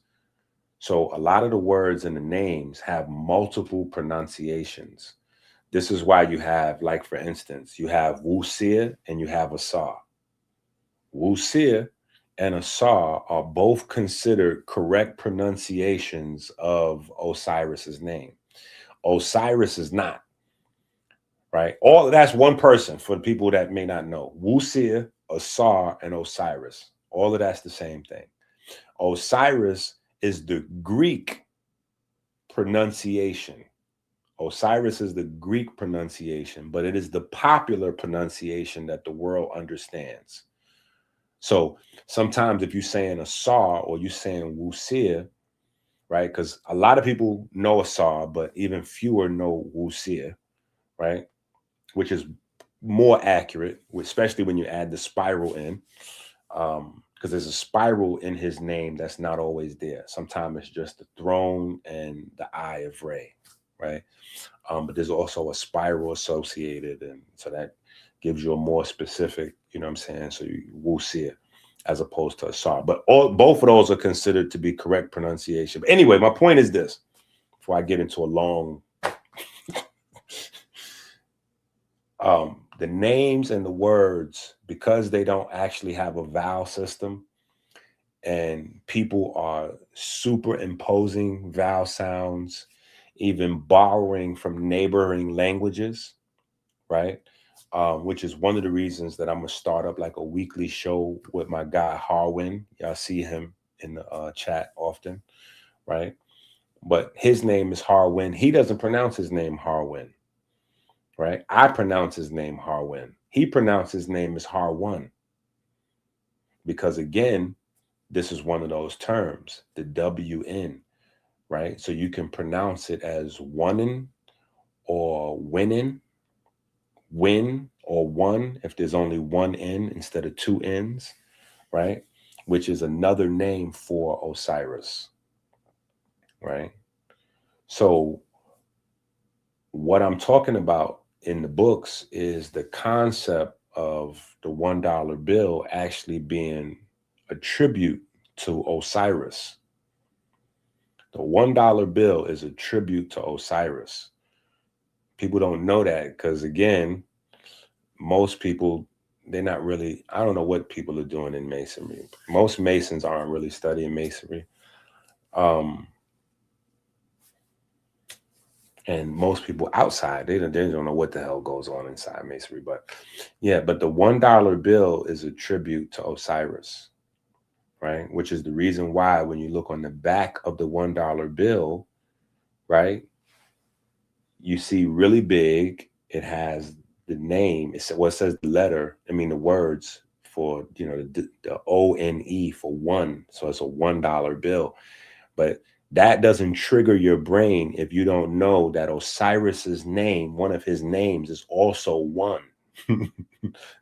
So if you just think of one as the word for a number, you don't have another association for the phonetic sound of one, right? So then the pyramid and the bird remain a mystery, because you don't know what the pyramid is doing there with the all-seeing eye. It doesn't make sense, right? But if you know that one is Osiris's name, then all of a sudden the pyramid being there with the eye of Re, it super makes sense. Like, oh, yeah, that now if this is if this is a tribute to Osiris, then it makes sense that there's a pyramid on here and an eye of Re on here. Then it makes sense. And then you have the eagle, which is a tribute obviously to Horus, right? But here we have the eagle as opposed to the falcon. But in the eagle's hands, the eagle is holding 13 olives and 13 arrows. So the number 13 is always, again, associated with the body of Osiris, because his body was broken up into 14 parts, but his penis was consumed by the catfish. So Isis was only able to find 13 of his body parts and put it back together. So that's why the pyramid has 13 steps on the back of the dollar. There's 13 arrows, 13 olives, right? The olives come from Akhenaten. Akhenaten was making a tribute to Aten with the olive branch. That's where the olive branch comes from. It doesn't come from the Bible. It's 18th dynasty. And the arrows come from Neith, which is the protector. And then if you look very closely on the back of a dollar bill, you see an owl, right? The owl seals the deal, because the owl was put in places of like funerary texts or funerary, because the owl was considered like a night protector. So there's a hidden owl on the back of the $1 bill. So the whole song is about, right? And that's where we get the green and all that, everything, the green with the green. So the whole song is about Osiris. Some people they might listen to the song, they think I'm talking about dollars and money or whatever. I don't know what they're thinking, you know what I'm saying? But that's what the song is about. You know what I'm saying? That's what the song is about. And about the origin of business, right? Where the origin of Wall Street was where they were selling slaves. So stocks and bonds literally comes from livestock in bondage, right? Livestock is animals, bondages in chains. So livestock in bondage was sold and auctioned at Wall Street. So that's what the song is about. Like, it's, yeah. But if people haven't read the new book, they won't have a concept for the song. You know what I'm saying?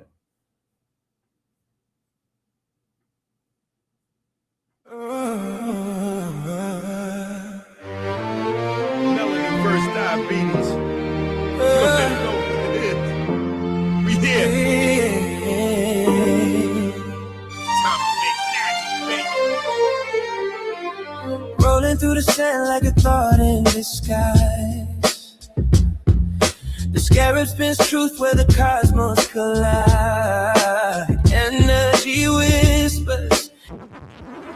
Side effects may include diarrhea, seizures, hair loss, eye loss, teeth loss, leg loss, divorce, getting arrested, diarrhea, death, paranoia, your friends blocking you, dizziness, prison, your eyes falling out, uncontrollable gas. You will die if you take this.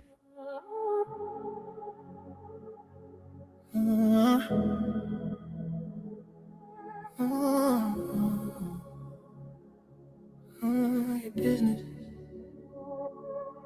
The mind your business. The mind is money. Repent is your self-defense. You see, and this is where you have your banks. Your earliest bank concept comes from river banks. And remember that Kemet was a river civilization. So it only makes sense that rivers become sacred in the Bible. So Jesus was baptized in the river right off the river banks.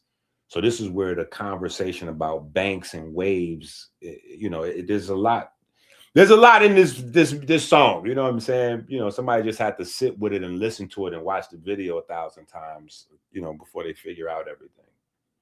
If it don't make dollars, it don't make sense. Dollar, dollar, dollar, dollar bill. Dollar bill, dollar bill, dollar, dollar. Built it all on dollar bill, the foundation. Every dream start at the bottom before it turned into a nation. Yeah, built it on some shortcuts, no inflation. Every dollar got a story, the currency of patience. Started from the bottom, now we started from the bottom. Started from the bottom. Money's blood, a magical force. The logo with money give life to a corpse. Health is wealth, spell a glitch. If health is wealth, how does a corpse get rich? Just that Wall Street flow, baptism, homage. You know human life, stock and bondage. It's what you crave. Banks direct the way again. Banks directing the way. Dollar bill, built it all on dollar bills, the foundation. Every dream started at the bottom before it turned into a nation. Built it on no shortcuts, no inflation. Every dollar got a story, the currency of patience. Started from the column, now we started from the column. Who started from the column, wealth is inside it. Don't mean Osiris, the first course we were doing dirt mean. Here the reason for the number 13, pyramid symbolism, understand the doctrine. Knowledge branches came from like a knot in the holes from the she chopped the stakes, the 13th race. After the 12 days, Osiris' days on every was gaze. The enemies, the logo stamped engraved. In the beginning was the bird said and wave. One is one is me, from Abra, I am him. One is one is me, from Abra, I am him. Every second she said it's a pit. Let's talk about living in sin. It was money, little long. It's just a coincidence. State religion is the strongest. With that money, make money, money, more man. With that money, make money, money, more man. With that money, make money, money, more man.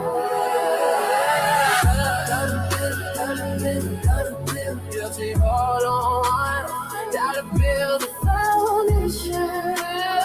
Every dream started before it turned into a nation. Built it on with a short rush of inflation.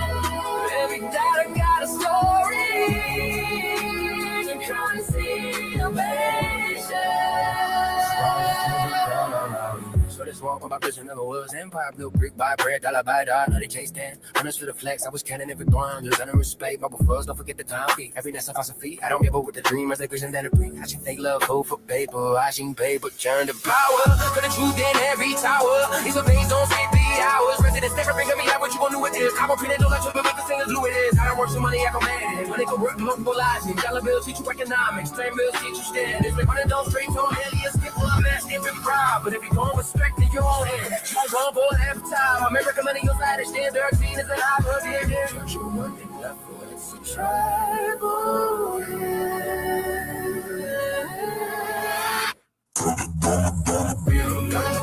Dollar bill, put it all on dollar bills, foundation. Every dream inside at the bottom, before it turned into a nation. Wrap it on with no start, that's no inflation. Every dollar got a story, the currency of patience.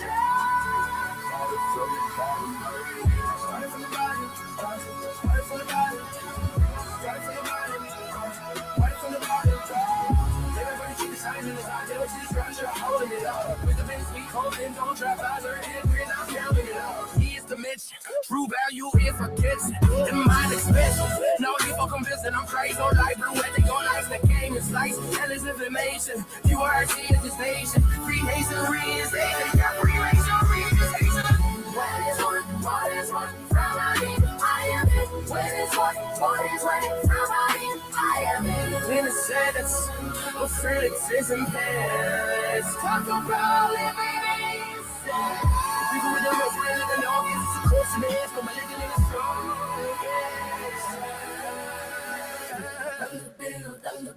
Dollar bill, built it all on dollar bill, the foundation.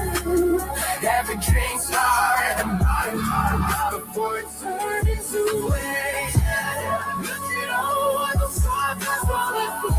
Everybody got a story.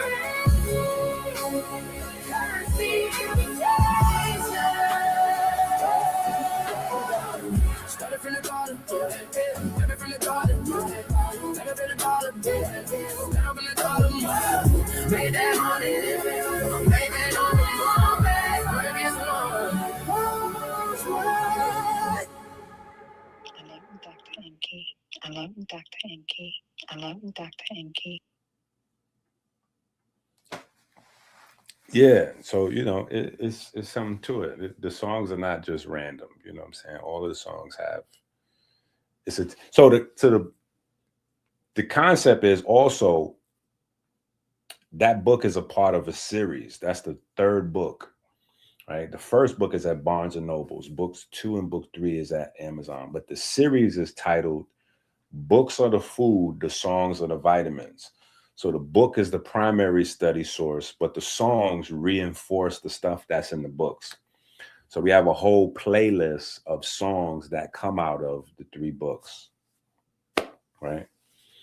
But yeah, so and sometimes it's just about being thought-provoking and just creating a dialogue, right? Because most people, we say the phrase health is wealth, but we never think about it in the other direction, right? Health is wealth, so wealth is health, right? So if health is wealth, how does a corpse get rich, right? A corpse is an incorporation, right? A corpse is an incorporation. It is a synthetic or artificial person. That's why the name of the song is Started from the Golem, right? Like started from the bottom, but no, started from the golem. Because a golem is a artificially created person.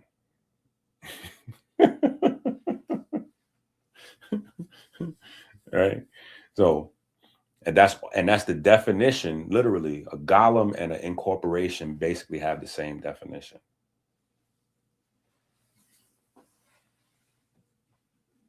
Yeah, make that mummy.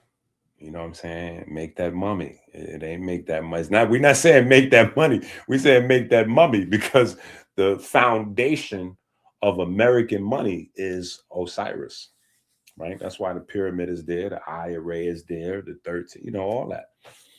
You know what I'm saying? That's why it says, in God we trust, over top where it says one. Just, if you notice, that God is never identified. It says, in God we trust, but that God is never identified, right?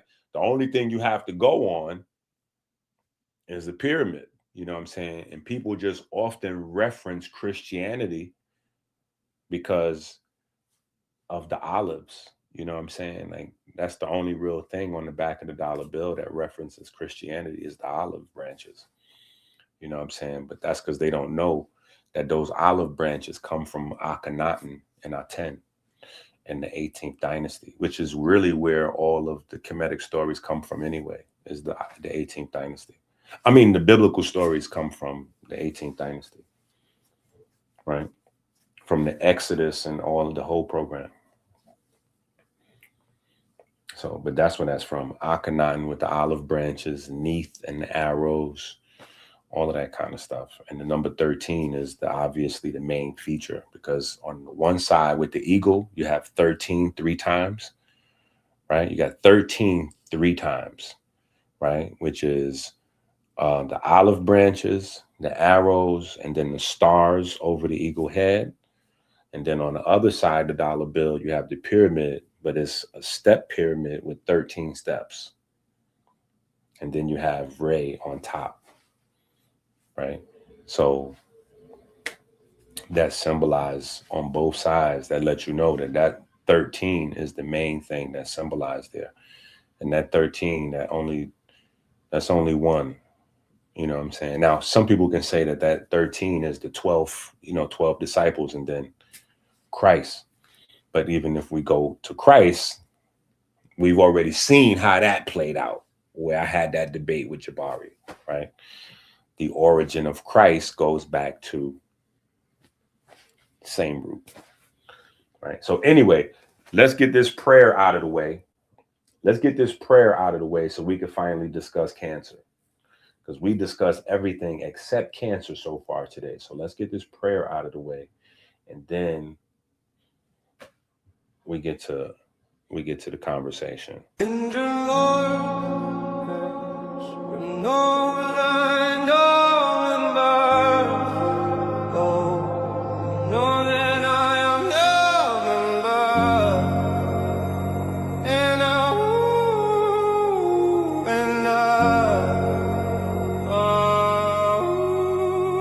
we give thanks and praise to the Most High God for the divine spark that set ourselves into perpetual motion. We give thanks for the magnetism of the Most Holy, the magnetism that repels and attracts the ferry boats of light 60,000 miles every 60 seconds throughout our vessels and caves. We give thanks for your ability to drink clean water every 60 minutes, flooding the river of life. We give thanks that sugar has not covered our ferry and turn them into stone. We give thanks that darkness has not covered the riverbanks with calcium and turn them into stone. We give thanks that anger and fear have not turned our almonds bitter, turning our heart to stone. We give thanks for smooth sailing upstream through the valley of death, through the superior vena cava into the right atrium. We give thanks for smooth sailing around the heart through the corona crown, joining the vortex in the right atrium. Yeah. We give thanks for the perfect black solar repeater that induces the primary electromagnetic wave, opening the mouth of the Kodesh HaKodashim. We give thanks for the mechanic predictors when the mouth of the Kodesh HaKodashim closes. We give thanks to the ray wave reflecting on the semi-lunar valves, opening a pathway to the vineyard. We give thanks for the mechanical wave produced when the lunar gate to the vineyard closes. We give thanks to the Most High God that provides the light in our breath and the light in our breath. We give thanks for the finned olfactory system that makes our grapes ripe with light. We give thanks for the jet pillar that provides us with a stable fleet of ferry boats to dock in our vineyard. We give thanks for smooth sailing through the pulmonary vein into the storm of the left atrium. We give thanks for the perfect black solar repeater that induces the primary electromagnetic wave, opening the mouth of the Kodesh HaKodashim. We give thanks for the mechanical wave produced when the mouth of the Kodesh HaKodashim closes. We give thanks to the ray wave reflecting on the semi-lunar valves, opens a pathway into the holy royal arch of the Waceptra. Give thanks for the magnetism of the Most Holy, the magnetism that repels and attracts the ferry boats of light 60,000 miles every 60 seconds throughout our vessels and caves. Amen.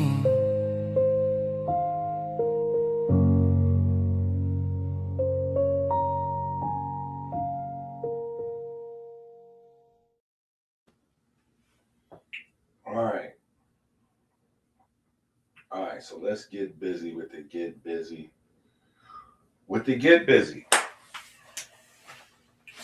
All right, so here is, or maybe we should start where we left off last night. All right, so let's go to the Medicine book real quick. All right, so we're going to go to the Medicine book. And in the Medicine book, we were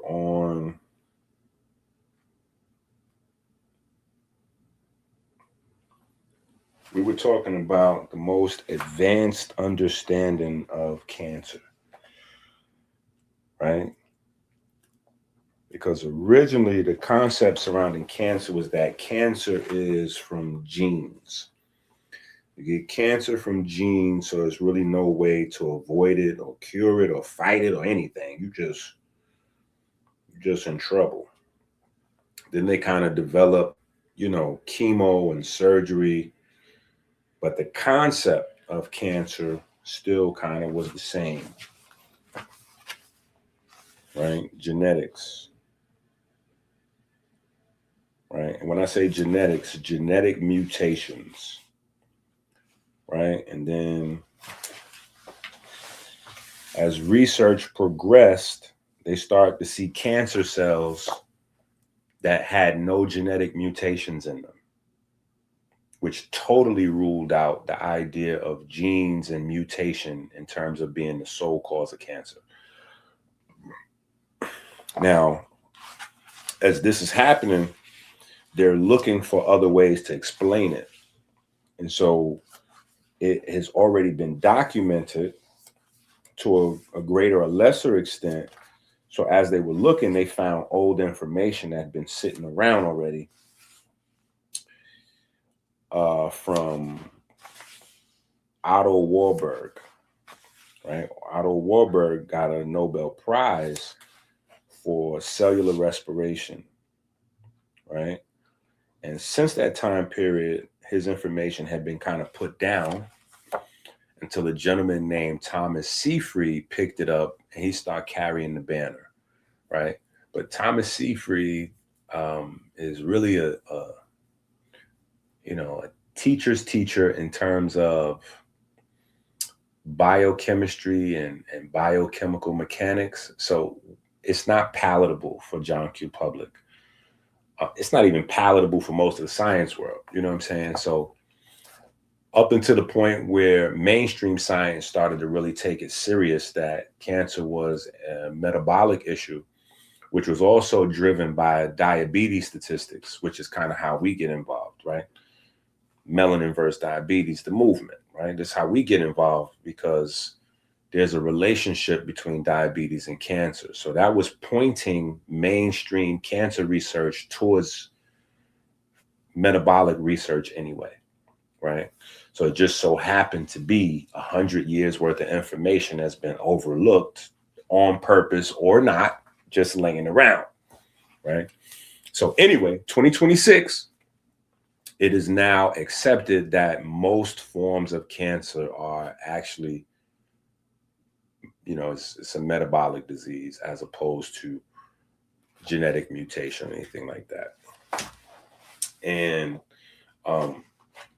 the metabolic disease part throws out the window the older concepts of parasites and things like that, because parasites were considered to be a driver of genetic mutation,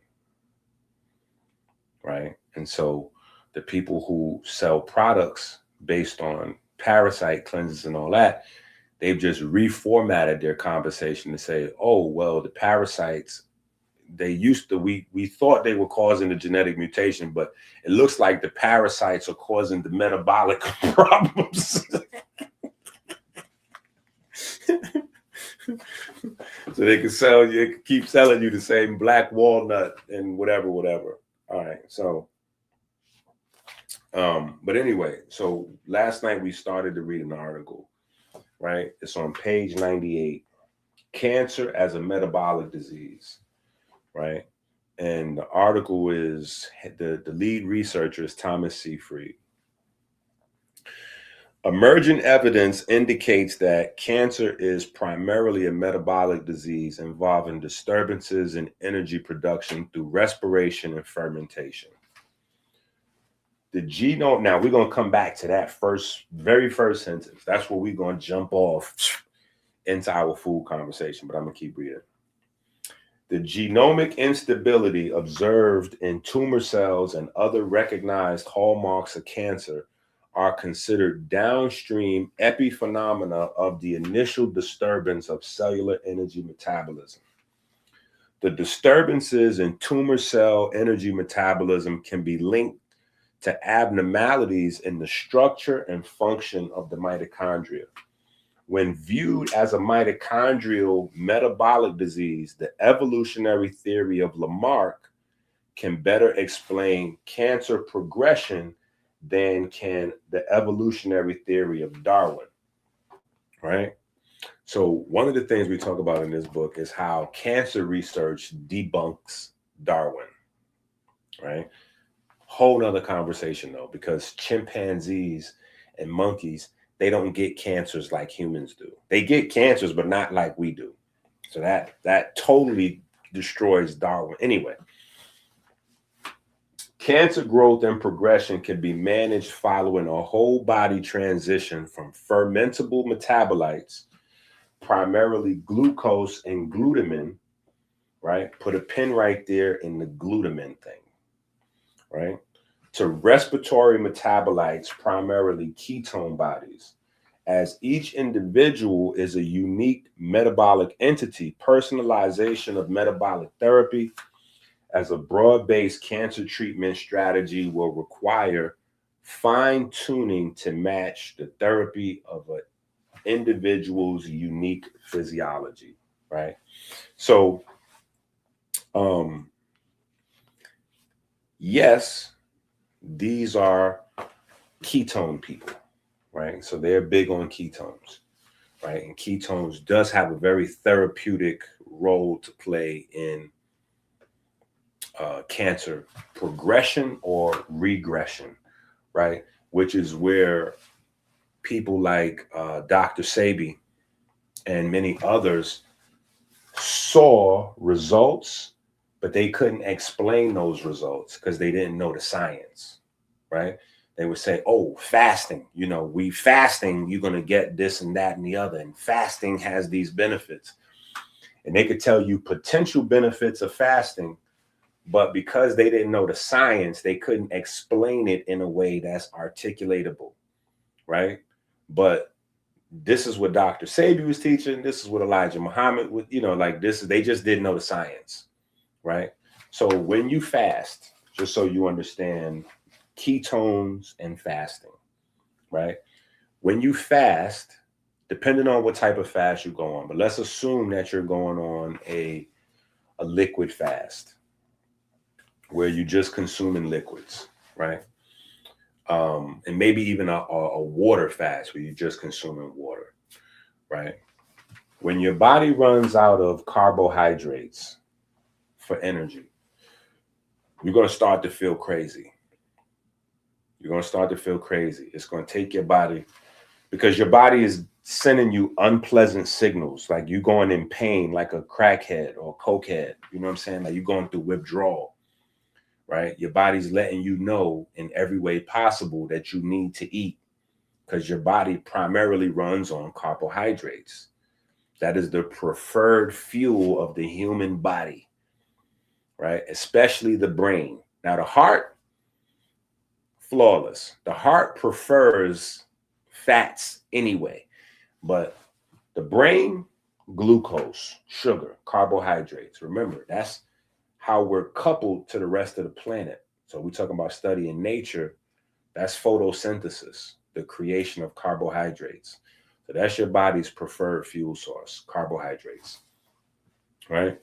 So when you stop having available carbohydrates, your body start going through it, right? So within about 13 hours, which is why we try to do that every day, right? Your body starts to initiate the production of ketones. Ketones come along with autophagy, right? You're just not getting a whole bunch of them, but your body starts to producing ketones after about 12, 13 hours of no carbohydrates, right? You'll start to feel it too, because once you get empty space in your digestive system, your stomach gonna start growling, right? That's the empty space, the empty pockets of air and gas. You get stomach growling, right? So, but once you get 24 hours in, 48 hours in, oh, it started getting different. It started getting different. Your body is already kicked into metabolizing fats, even though it's going to still feel unpleasant, because that's not the program, right? That is not the program. Your body has to be whooped into submission, right? So it takes a while, week, 2 weeks, sometimes 3 weeks, before your body completely shifts to comfortably metabolizing fat and converting your fat into energy, ketones, which is what happens when you go on a full-fledged fast. Now, the difference between a full-fledged fast and a ketone diet, or a ketogenic diet rather, is on a keto diet, you're eating. But your body's producing the ketones regardless, because when you go on a ketogenic diet, depending on how hardcore your diet is, you're not consuming any glucose. You know, you're consuming all fat and meat, right? All fat and meat. That's what a ketogenic diet is. Ketogenic diet is not a vegan diet. Ketogenic diet is fats and meat.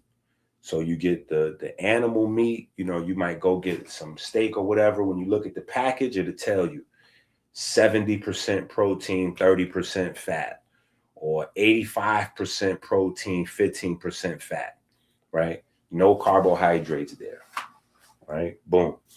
So you're just strictly eating protein, and you got what is it called? Proteol something. But your body makes energy out of protein as well.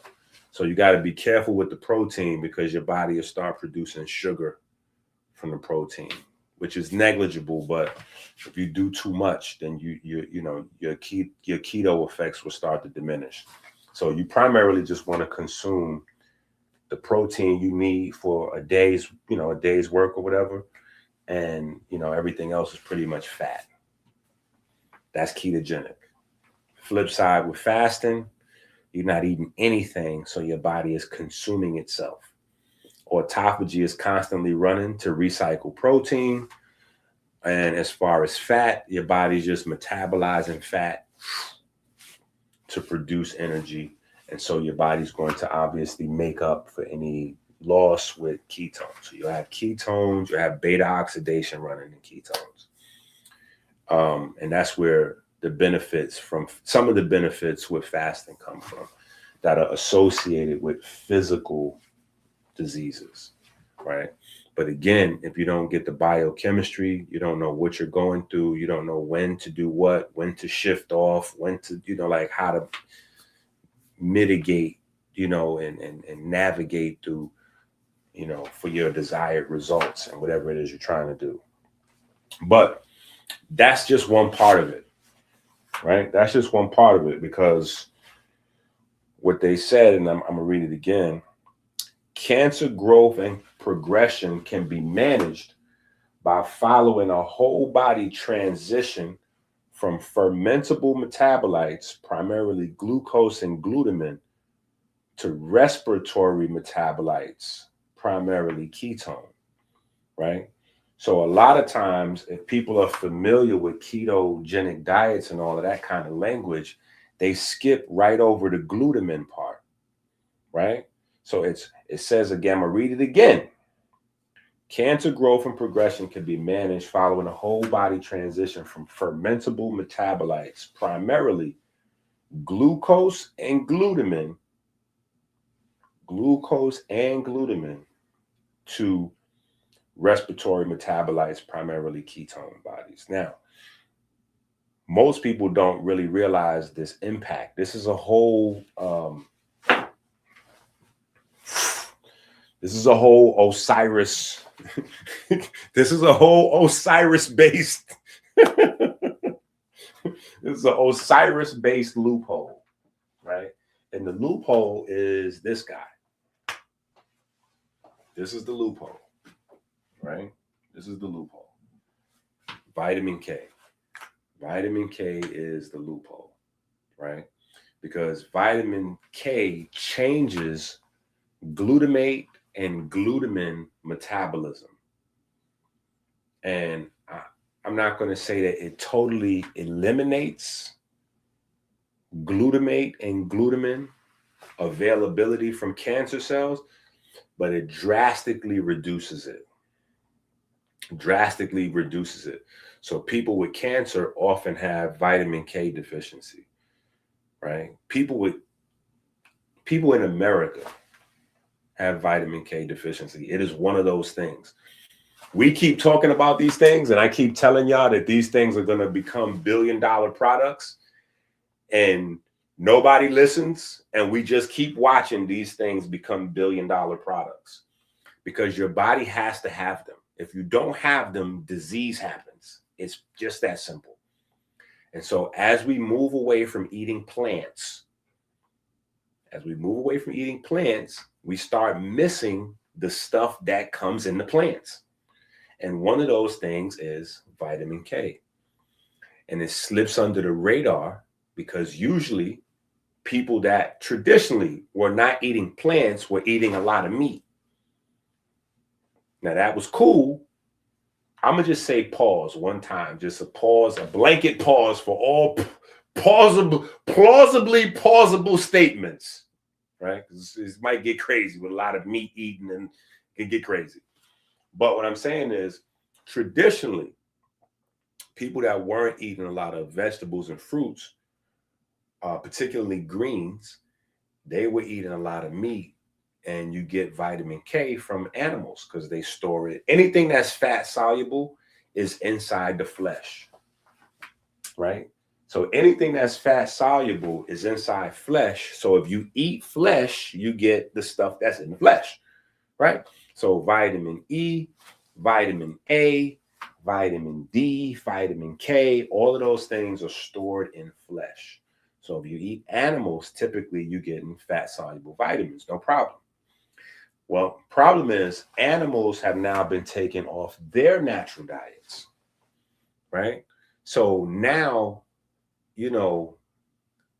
animals on the farm are getting fed, cows aren't really grazing anymore. Now you got to pay extra money. If you eat beef, right? There's a time period where it was standard. Cows ate grass. That's standard. If you drink milk, cow's milk, that cow's milk you drinking came from a cow that was eating grass. So technically you were still tapped into photosynthesis, even though you had to go through the middleman. You know what I'm saying? The middleman is the cow, right? The cow eats the greens, and then you eat the cow. So you was kind of getting like the watered down greens. Now the cow don't eat the greens. Now you got to pay more money. If you go to the supermarket, it's on the package. You go to the milk section. If you want to get a half a gallon of milk is like $2 or $3. Well, they got the sign on it that says this came from cows that ate grass. That half a gallon is going to be $4 or $5. And if you go to the meat section, it's going to be beef everywhere. Boom, boom, boom, boom, boom. And say, for instance, you go get a steak. The steak might be $9 or something like that. Okay, boom. So you got the steak is $9. If you want to get that same size, same cut steak from a cow that ate grass, that $9 steak might just jump to $15 now. And it's going to have a little sign on it that says, these cows ate grass. Then if you go to a butcher, forget about it. The price goes, because they'll have different types. They'll be like, oh, well, these ate grass. These here ate organic grass. They even have it to where they can tell you what type of grasses the animals. So now you pay a premium. You paying extra because they no longer feed cows grass. Cows no longer get natural food. That's what they supposed to eat. Cows is now getting high fructose corn syrup and all that. Yo, oh my God, this ain't funny, but it's wild out here. It's wild. It's crazy. It's wild. So it's wild out here now. I can't even say it no other kind of way. It's just wild out here. So cows no longer eat grass. Cows is eating what folks is eating. Cows eating what people eating. They might as well wake up and have a bowl of cereal in the morning. Because cows is eating regular high processed foods. That's what they having. High processed foods. So they having corn, rice. Yeah, they eating slop like how you would feed a pig back in the days. But all the other animals on the farm had what they supposed to have. Now everybody on the farm is getting some type of slop with medicine mixed in. It's slop and medicine. Yeah, they getting slop with a whole bunch of medicine mixed in because they're eating a bad diet. They have a lot more diseases and all that. So they got to have a lot more shots and medicine and all that to keep them healthy long enough to chop them up into sandwiches and, whatever folks is, Yeah. So my point though is the amount of nutrients that you could take for granted at one point in time is no longer in the animal products. You know what I'm saying? It's no longer in the animal products. So as food goes back to medicine, as RFK makes the changes and people start to implement it and start to see food as medicine again, the premiums on food is going to go up. The premiums on food is going to go up. You know what I'm saying? Like, now, think about this. Just remember, I predicted it. Liver is the cheapest type of meat. Liver is the cheapest. When you getting beef, liver is the cheapest. Everything is more expensive. Filet mignon and this, that, and the other. And I don't even know all the meats. A meat connoisseur will be able to tell you more types. Ribeye and whatever. Liver is the cheapest, though. You can go get 4 liver steaks for like less than $10, maybe $8 or something like that. You can get 4 liver steaks, $2. One liver steak, one liver meat, rather. I think it's called a liver steak. Yeah, but one meat, one liver steak or meat or cut, one cut of liver is like $2, $3. Standard regular price. When it flipped and food is medicine, and that's the liver is going to go through the roof. Because liver is the one part of beef that's still loaded with vitamins and minerals and nutrients and all that. Loaded. Because remember, in your body, your liver processes fat. So your liver stores tons of vitamin A and vitamin E and K and this and that and the other. The liver's loaded. Yeah. So anyway, my point is, now vitamin K and all of these different things are just deficiencies throughout the entire population, right? It doesn't matter if you eat in vegan or if you eat in animal products. If you're not supplementing, chances are you're not getting enough, period. Because you also have to take into account that everything is getting neutralized by toxins, right? So like when I talked about earlier, the amount of time we spend on laptops and computers, right? That's taking down your numbers, right? So let's say for instance, let's just use some old elementary way of looking at it, right? Let's say for instance, you got this much vitamin A, right? You got this much vitamin A in your diet every day. And that's how much you need for your body to do whatever it's supposed to do. New eyes, protect your heart, everything, right? Well, guess what? When you woke up, you had to check your laptop to see if anybody text messaged you, right? So you had to check your phone to see if you got any text messages. And you had to check for email too. And before you leave the house, you got to see what's on social media for the day. You got to check the weather, check social media. So your blue light, your internet usage done charged up. Your vitamin A is gone. You didn't use that up on whatever.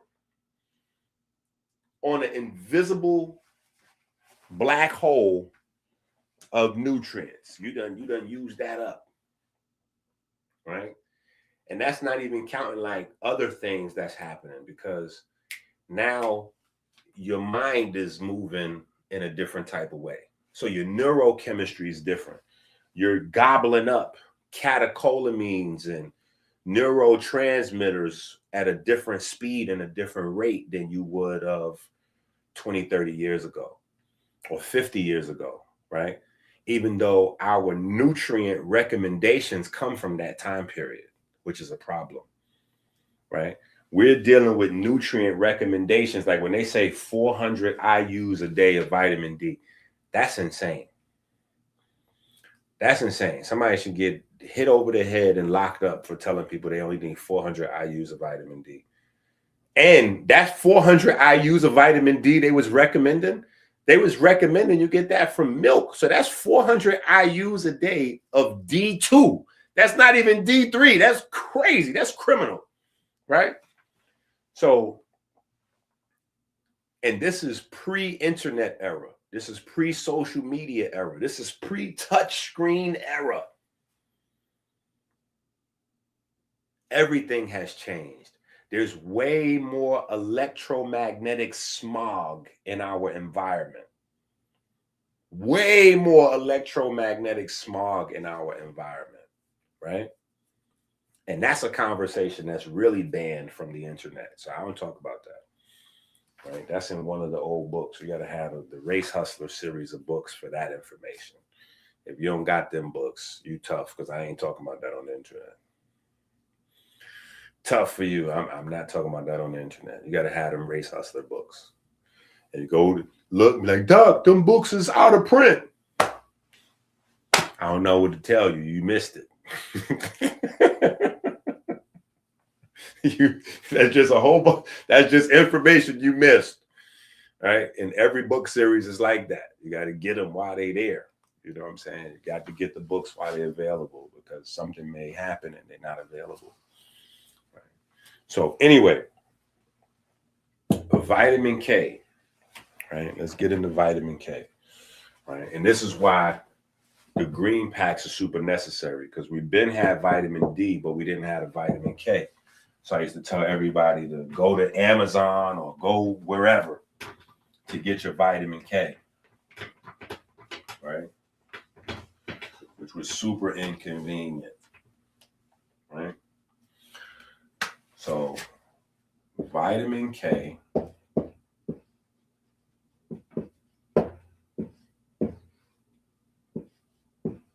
versus, let's be more specific. And actually, we have discussed this already in a few different books, right? We've had this conversation in a variety of ways, in a variety of books, right? I want to say, obviously, we started the discussion in the old school classic, right? Because one of the things that we talk about,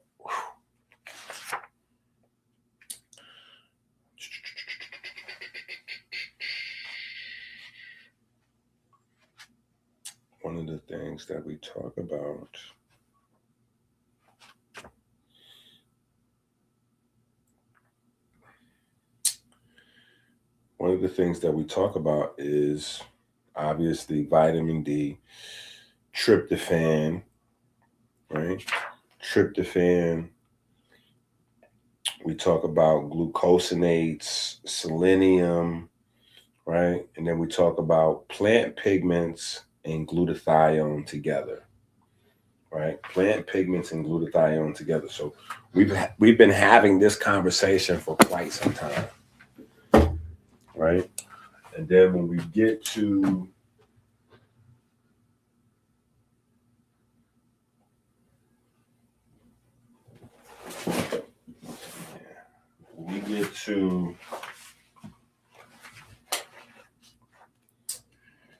when we get to the Ebers Papyrus books, that's when we really go into detail.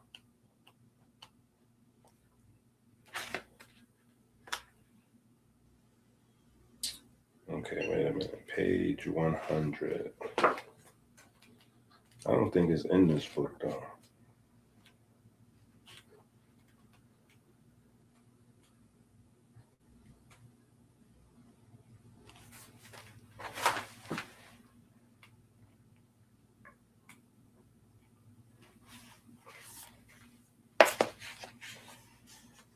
Page 100.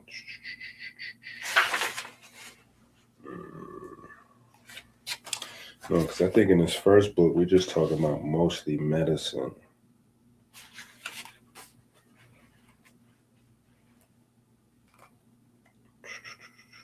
Or plants, anyway.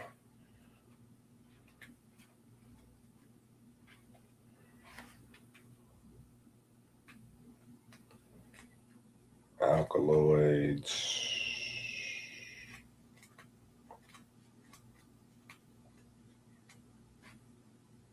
Okay, wait a minute. This is crazy. Yeah.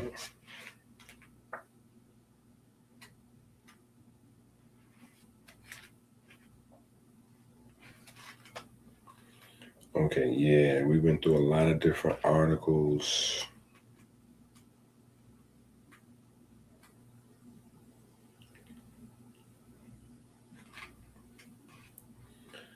Okay, yeah, this first Ebers Papyrus book, we go into the subject.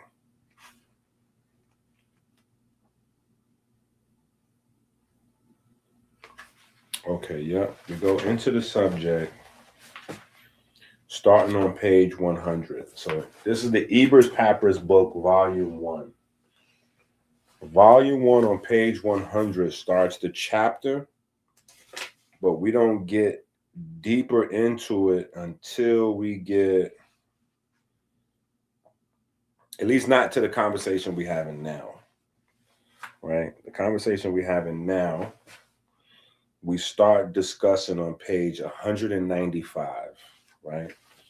And so we go, Wahlberg hypothesized that cancer is caused by tumor cells generating energy mainly by anaerobic breakdown of glucose, right?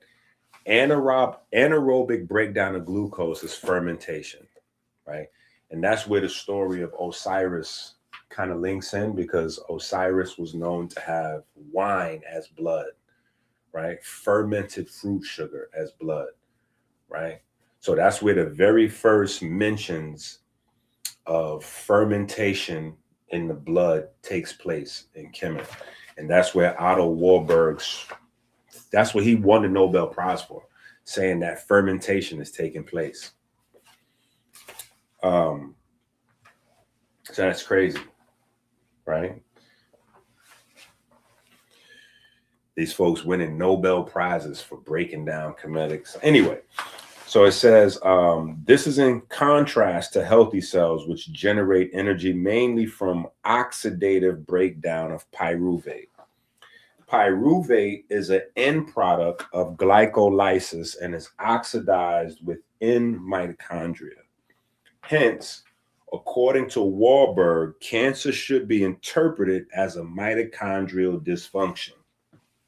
Cancer, above all other diseases, has countless secondary causes, but even for cancer, there's only one prime cause.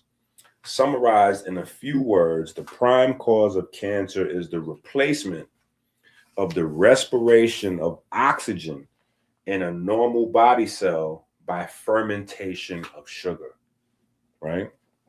Wahlberg continued to develop the hypothesis experimentally and gave several prominent lectures outlining the theory and the data. Today, mutations in oncogenes are cancer genes. Onco is like the word that means cancer in science. So oncology is the study of cancer. Oncogenes, cancer genes. Anyway, today, mutation in oncogenes and tumor suppressor genes are thought to be responsible for malignant transformation and the metabolic changes Wahlberg thought of as causative are now considered to be a result of these mutations. A recent reevaluation of the data from nuclear cytoplasm transfer experiments where nuclei from cancer cells are placed in normal cells and where placed in normal cytoplasm, and where nuclei from normal cells are placed in cancer cells, support the role of metabolism in cancer and mitochondria in aiding tumor suppression, right? So in order to test the theory, they actually swapped out healthy mitochondria and put them in cancer cells and took mitochondria from cancer cells and put it into healthy cells, right? Still, as evident from the references, this promising phenomena still fails to explain the origin of cancer as Wahlberg originally proposed. While Wahlberg's hypothesis certainly inspired the scientific community to further investigate the field of cancer metabolism, his tendency to oversimplify perhaps prevented him from accepting the vastly complex role and interactions between mitochondria and the nucleus, right? The nucleus is where your genes are, right? So in your cells, you have nuclear DNA, and then you have mitochondria DNA, right? The mitochondria DNA is in the mitochondria. Now, throughout the course of a normal day, the nucleus is sending information to the mitochondria, and the mitochondria is sending information to the nucleus. So there's a constant discussion happening, right? In cancer cells, that discussion is vastly different. So cancer could seem like an argument, dysfunctional relationship between mom and dad. Anyway, the majority of cancers, some 90 to 95% of the cases, are due to genetic mutations from environmental and lifestyle factors. The remaining 5 to 10% are due to inherited genetics, right? So what this is saying is that the vast majority of cases are based on cellular respiration. That is the 90 to 95%, right? Genetic mutation from environmental and lifestyle factors. Those are the things that you control, right? Environmental refers to any cause that is not inherited, such as lifestyle, economic, and behavior factors, and not merely pollution. Common environmental factors that contribute to cancer death include smoking, right? That is the largest factor. Actually, no, it's not. Obesity and poor diet is the largest factor, and then smoking is the second one. The third factor is infections. The fourth factor is radiation. The fifth factor is lack of physical activity, and the sixth factor is pollution, right? So those are worth writing down. Let's get those on the board.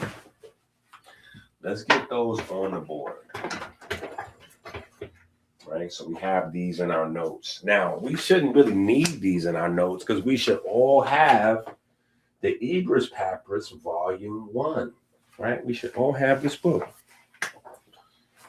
right? But the first number is 90 to 95% of all cancers, right? 90 to 95% of all cancers, right? This is the breakdown. The breakdown is diet and obesity, right? 35%, right? Then smoking. Smoking comes in at 30%. Then after smoking, you have infections. Infections come in at 20%. Then after that, you have radiation.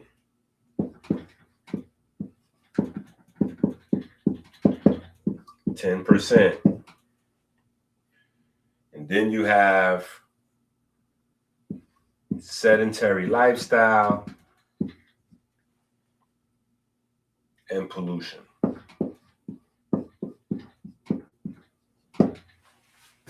Right? So these are the things that contribute to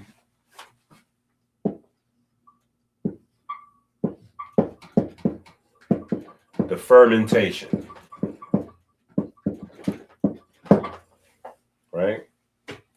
fermentation. So it would be more correct for us to say, instead of that fungus is influencing cancer, that cancer itself can be considered fungus-like.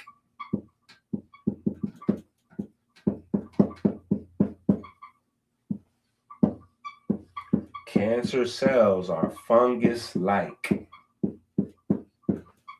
How are cancer cells fungus-like? Fermentation. Right? That's what you use for fermentation. You use funguses. Right? People say, no, you don't. You don't make wine with fungus. Yes, you do. You make apple cider vinegar with fungus. Right? They just use a prettier word. Right? Instead of saying fungus, they say yeast. Yeah. Instead of saying fungus, they say yeast. It's a much prettier word, right? But this is your causes, right? So in order for fermentation, though, this is the key thing. In order for any biochemical process to happen, right, you need certain things, right? And so there's a fuel that the cancer cells require. And that fuel is where the glutamine comes in. That's where the glutamine comes in. The glutamine / glutamate. Well, yeah, you just had that in your mind. Glutamine / glutamate. But that's where that comes in as the fuel for fermentation. Vitamin K eliminates the glutamine as a fuel source for fermentation. Right? That is one of the things that vitamin K is doing. And then vitamin K has a play cousin. Vitamin K has a play cousin that does the same thing on the lower level. Right? So vitamin K would be considered, as above, so below. So vitamin K would be considered the as above. Right? And then the so below, we would put, let me see where y'all can see it at. Right there. Okay, good.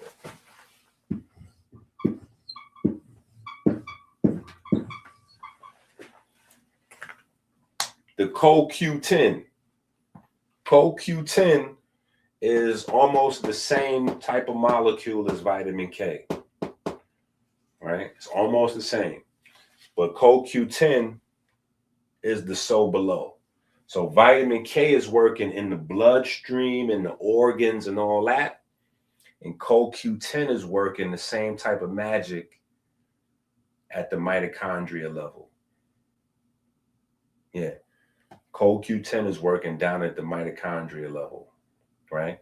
So this is the reason why CoQ10 supplements is cost $1 zillion. Right? Because they already know this information. Right?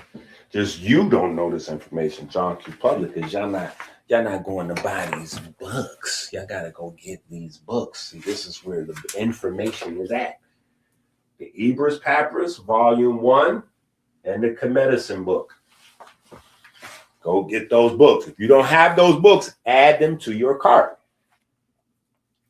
Right now, go to Amazon, add these books to your cart and check out. All right, keep going. To develop in an individual, zero develop in an individual, which can be identified by analyzing mutational, this is a typo, okay.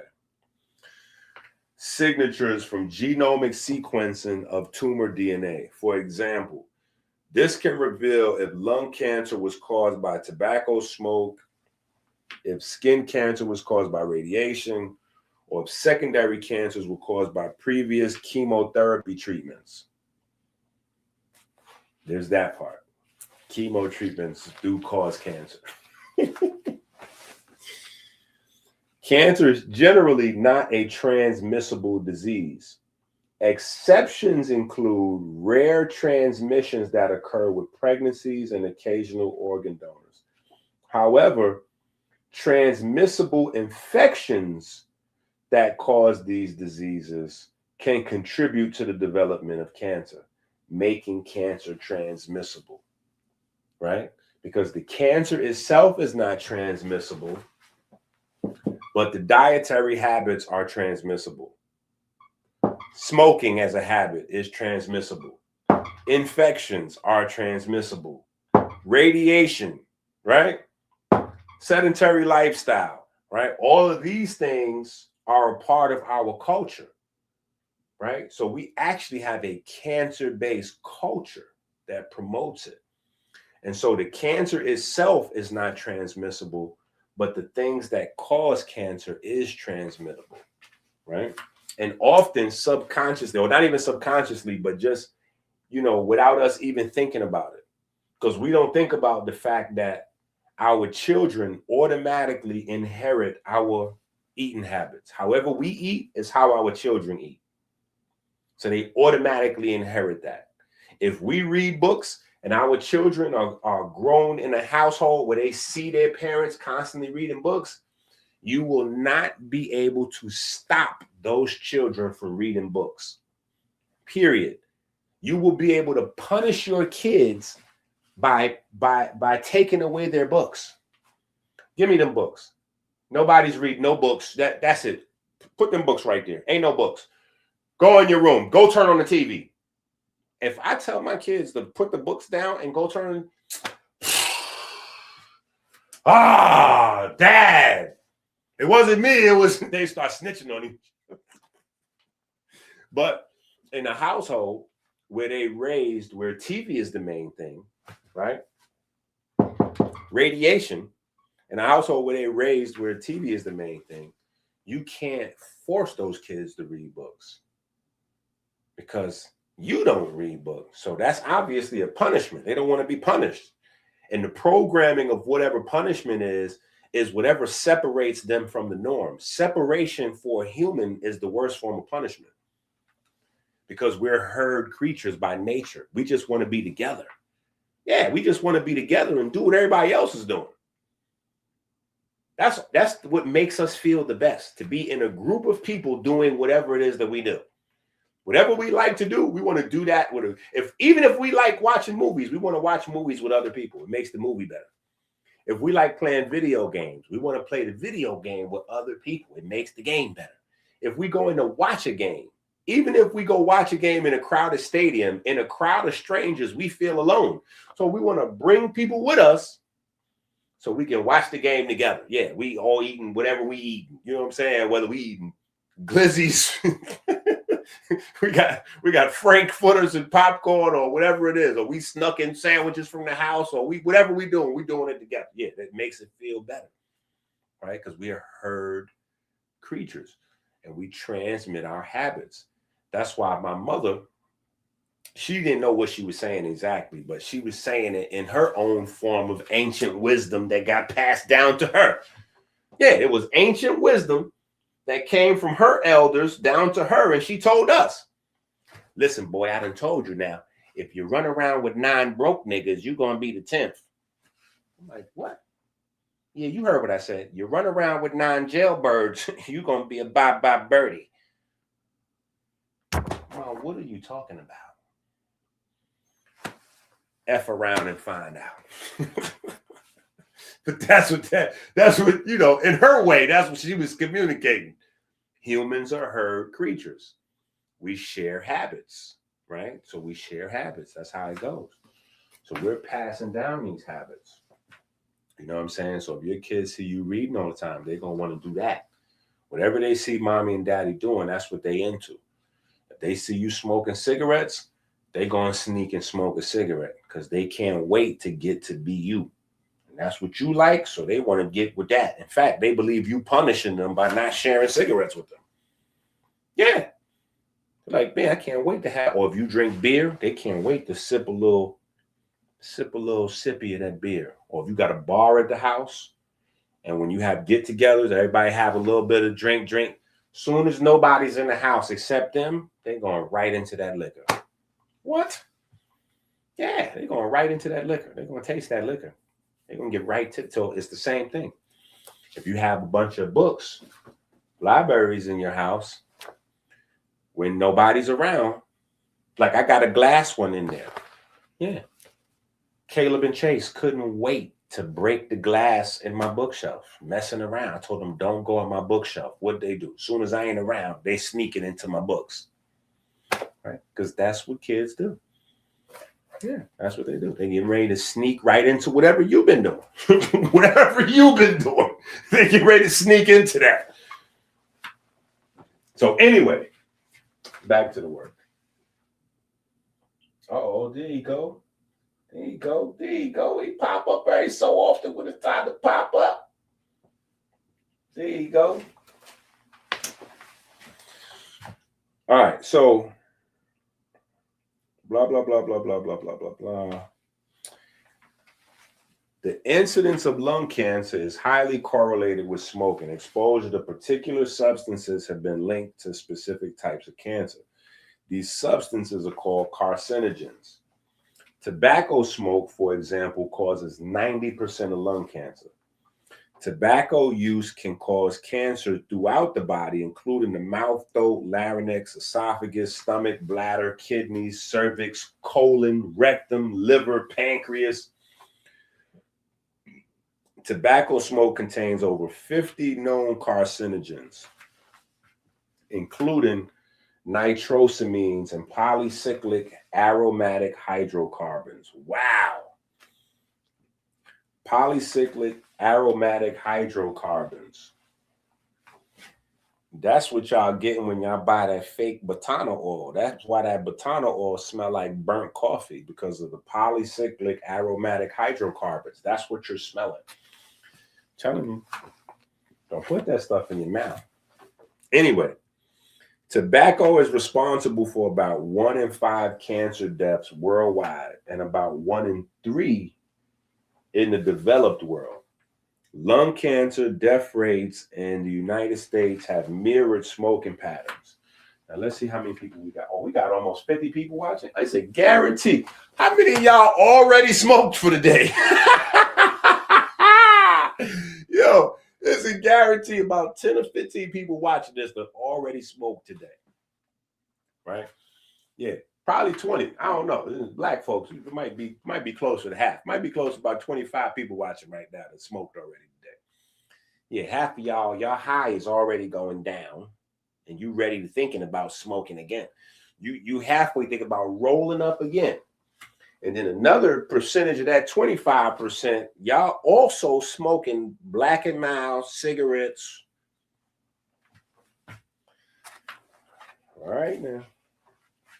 Tobacco is responsible for about 1 in 5 cancer deaths worldwide and about 1 in 3 in Europe and America. Lung cancer death rates in the States mirror smoking patterns, with increases in smoking followed by dramatic increases in lung cancer rates. More recently, decreases in smoking rates have allowed for a decrease in lung cancer death rates in men since the 1990s. Alcohol increases the risk of cancer of the breast, throat, liver, esophagus, mouth, larynx, and colon. In West Europe, 10% of cancers in males and 3% in women are strictly alcohol-based, especially liver and digestive tract cancers. Now, keep in mind, when we think about alcohol, just remember this, right? Because what is alcohol? Alcohol is sugar. Alcohol is fermented sugar from yeast and fungus. Most alcohols, they all just come from different fruits and vegetables. So you got a lot of alcohols from, matter of fact, let's look it up real quick, just so we all be on the same page. Let's go to the Google demons. Oh my goodness, my battery. My battery.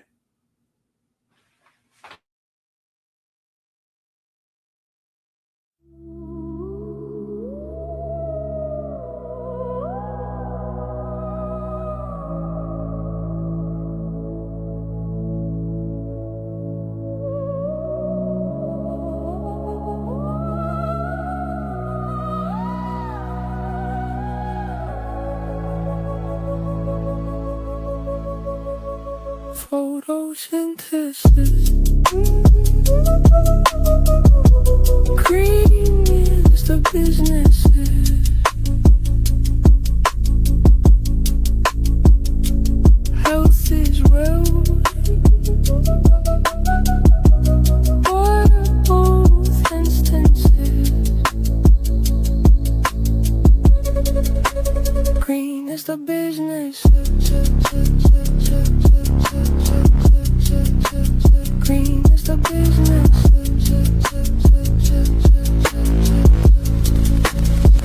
Get your order still. 100-pack chlorophyll, more than real, applaud the deal. Vitamin K for the blood, vitamin A for your eyes. Power of the ocean.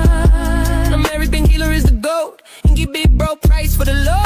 Cop and go, let them know. We cleanse and fasting. Get the month manual today. We don't clay. Desire and cry.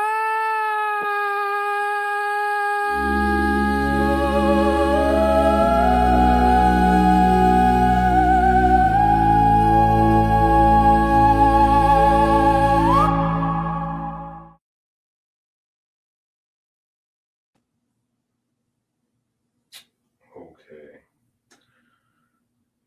let's go over here. Look up the liquor. What? I don't know what to type in. What vegetables or fruits does liquors come from? There we go.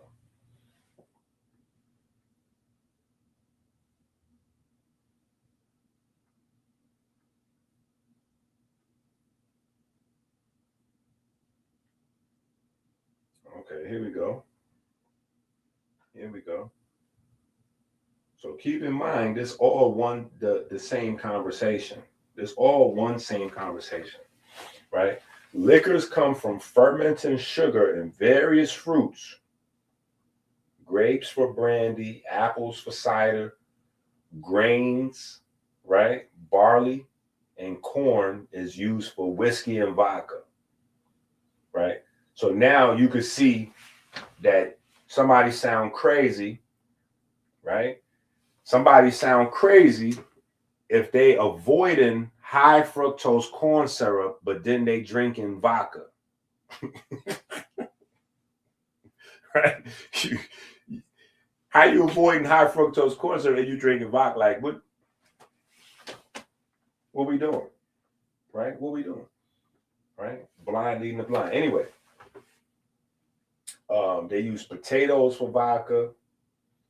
They use agave for tequila, right? So you know the agave story started up the Puffy situation. That's how Puffy wound up getting in trouble, because the tequila company was doing something with what's that guy from the hospital TV show, and he was in Ocean's 12. Anyway, they wound up giving him the better agave plants, and they wound up having a lawsuit, and Puffy won the lawsuit versus the liquor company, and they wound up putting the battery in this girl back to put the lawsuit on Puffy, and boom, boom, boom, boom, boom.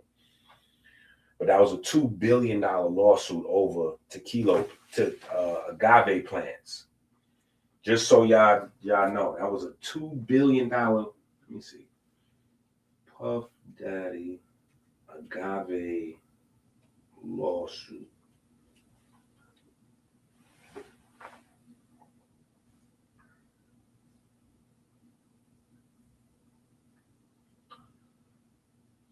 Yeah. He sued them because they wasn't giving him the right. It wasn't giving him the right agave. Yeah, to sabotage the growth brand. That's the part right there. It was two parts to this. They gave him the bad agave batches, and they didn't really give him no money for marketing. Yeah.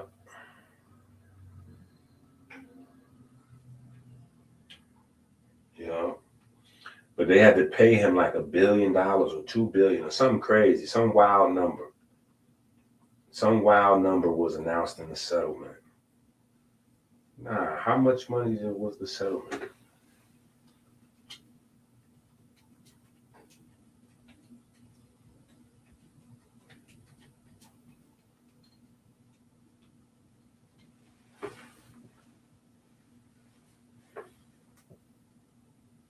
Oh, 200 million. Okay. Oh, that's still a lot of money.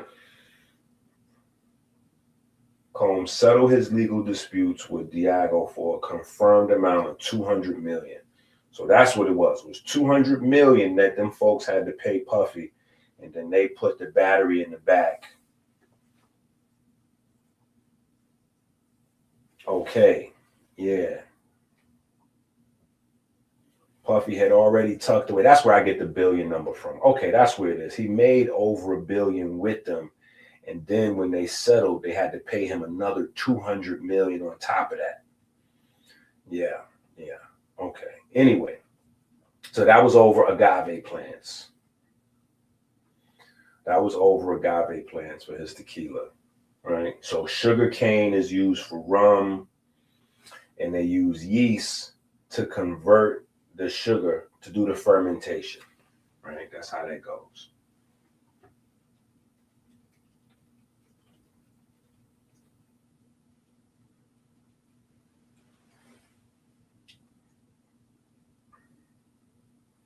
Okay. And then just to make sure we all on the same page, like I was saying earlier, right? Yeast is a type of fungus, right? Yeast is a type of fungus, just so that we all on the same page. Nobody thinks we're making anything up, right?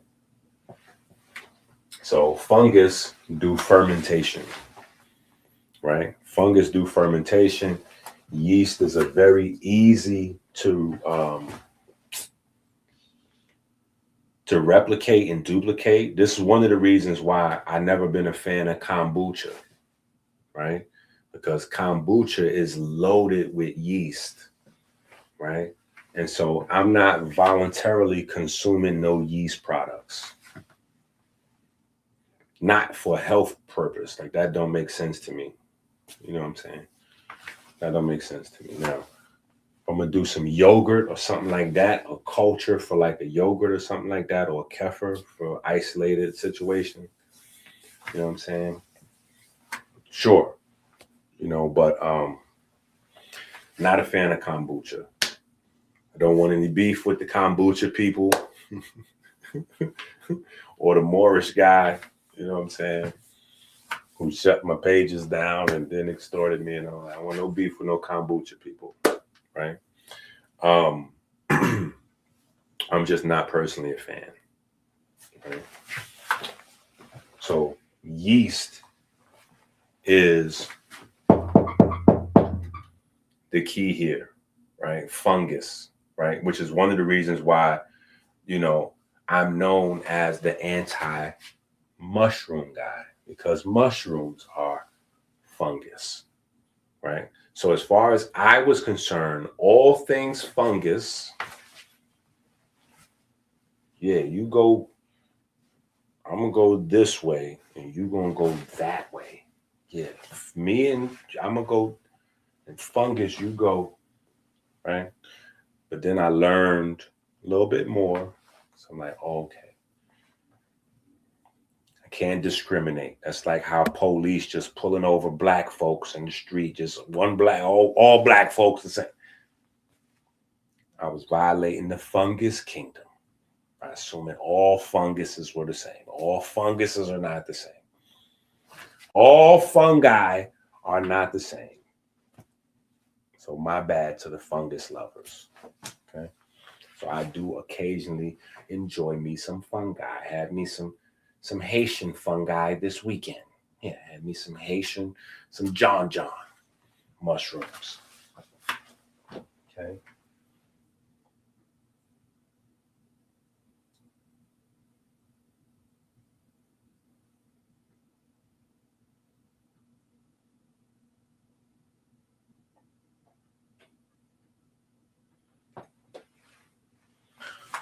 Yeah, that's what the video's for, Lamar. They ain't being.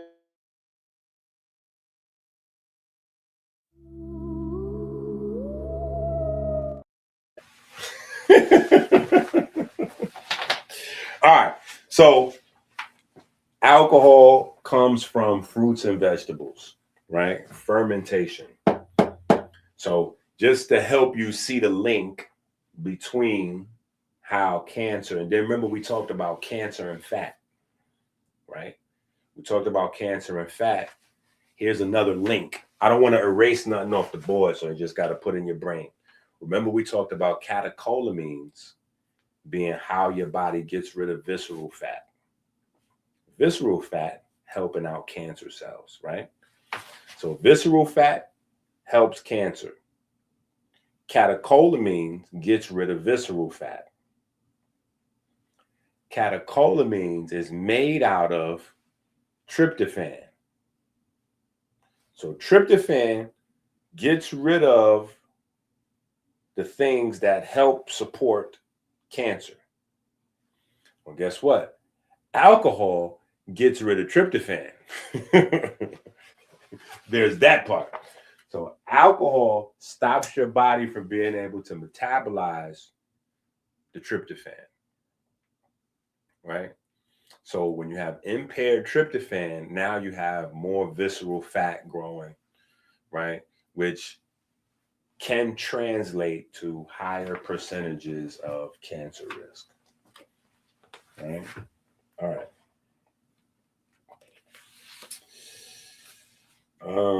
Then we get into exposure to toxic chemicals and all that. Blah, blah, blah, blah, blah. All right. Well, we out of here. All right. So there's another one. Now, this is the Ebers-Pappas Volume 1, right? That's where we kind of jumped off deep into all this. But there's another, let me see. There's another Ebers-Pappas where we goes deeper into this conversation.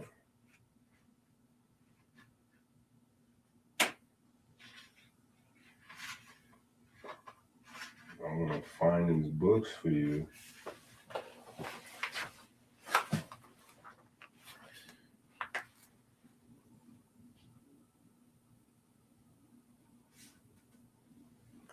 Is this it right here?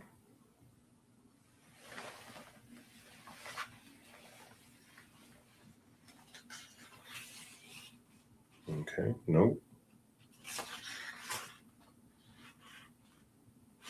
We do have vitamin K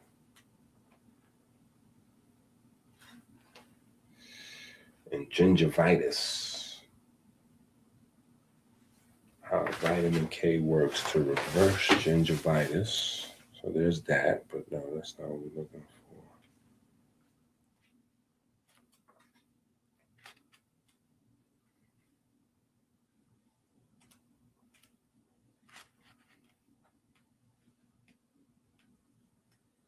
Hold on, let me look for this thing real quick. Let me look for this thing real quick.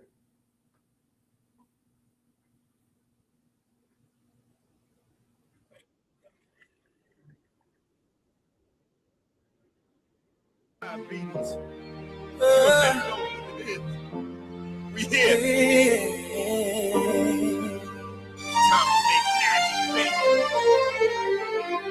Rolling through the sand like a thought in the sky. The scarab spins truth where the cosmos collide. Energy whispers.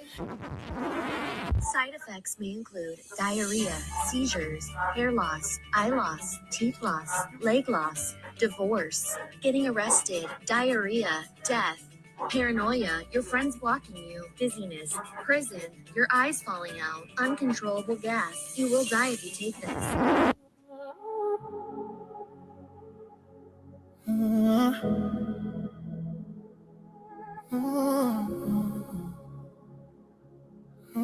Your business.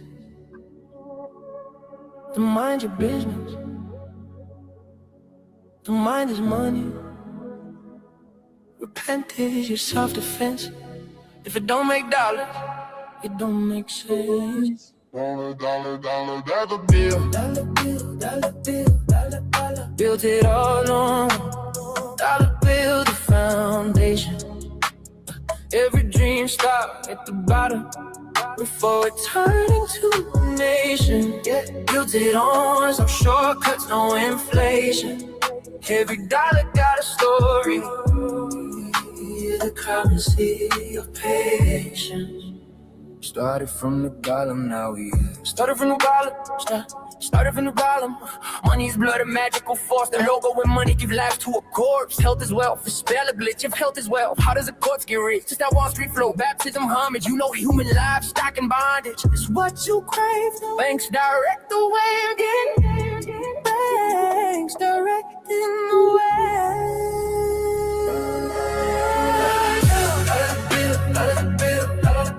Built it all on dollar bills, the foundation. Every dream started at the bottom before it turned into a nation. Built it on no shortcuts, no inflation. Every dollar got a story. The currency of patience. Started from the column, now we started from the column. Who started? Started from the column, wealth is inside it. Romeo Osiris, the first corpse, he was doing dirt mean. Hit a reason for the number 13, pyramid symbolism, understand the doctrine. All his branches came from like a knot in the both from the. She chopped the stakes, the 13th race. After the 12 days, Osiris' days on every was gaze. The enemies, the logo, stamped and engraved. In the beginning was the birds, head and wave. One is one is me, from I am. One is one is me, from I am. Every second she said it's a pit. Let's talk about living in sin. It was money, little long. It's just a coincidence. State religion is the strongest. With that money, make money, money, more man. With that money, make money, money, more man. With that money, make money, money, more man. Dollar bill, built it all on dollar bill, the foundation. Every dream's like a bottom for a time to a nation. Built it on with a short rush of inflation.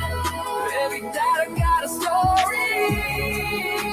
The currency of patience. So this walk on my vision never was empire. Built brick by brick, dollar by dollar. Honey chase stand, honest for the flex. I was cannon every grind. There's better respect. Bubble fuzz, don't forget the time. Every nest of feet. I don't give up with the dream as they vision that a breathe. I should fake love, hope for paper. I seen paper turn to power. For the truth in every tower. These are things don't say the hours. Residents never bring me out what you gon' do with this. I won't print it, don't let you make the singers do it is. I don't work so money, I can manage. Money can work multiple lives. Dollar bills teach you economics. Strain bills teach you standards. Make money don't straight from aliens. People are best, even proud. But if you don't respect it, you're on it. Try one for half time. American money, your side is stand 13 is an opportunity. You want it left for it's a tribal.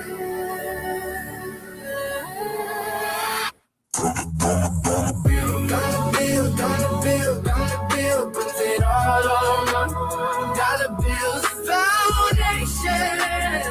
Every dream inside at the bottom, before it turns into nothing on what you start, that's no inflation. Every dollar got a story. The currency of Started from the bottom. Started from the bottom. Started from the bottom. Started from the bottom. Everybody keep deciding in this idea, which is structure, holding it up. With the base we hoping, don't trap out their head, we're not counting it up.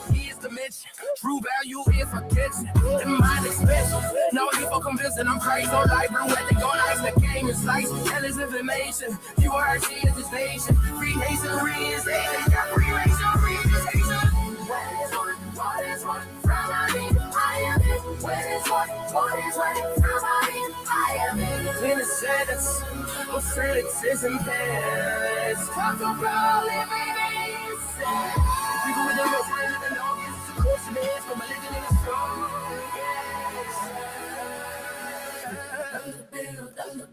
dollar bill, built it all on dollar bill, the foundation. Every dream started at the bottom before it turned into waste. Built it all on the surface of information. Every dollar got a story. Started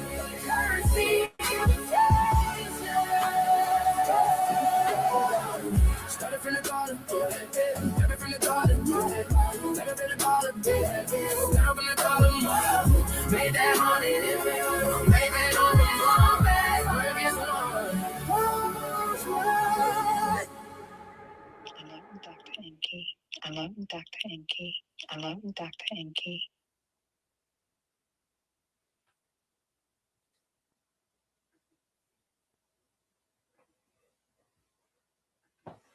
All right, I cannot find my book number 2. And what's crazy is it's 7 of these books, right?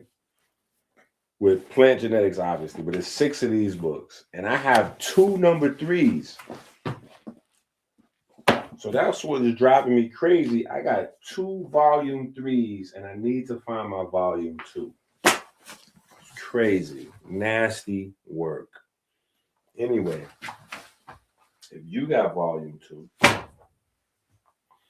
right? If you have volume 2, then you have some. But anyway, we can break it down anyway. We can break it down anyway. All right, so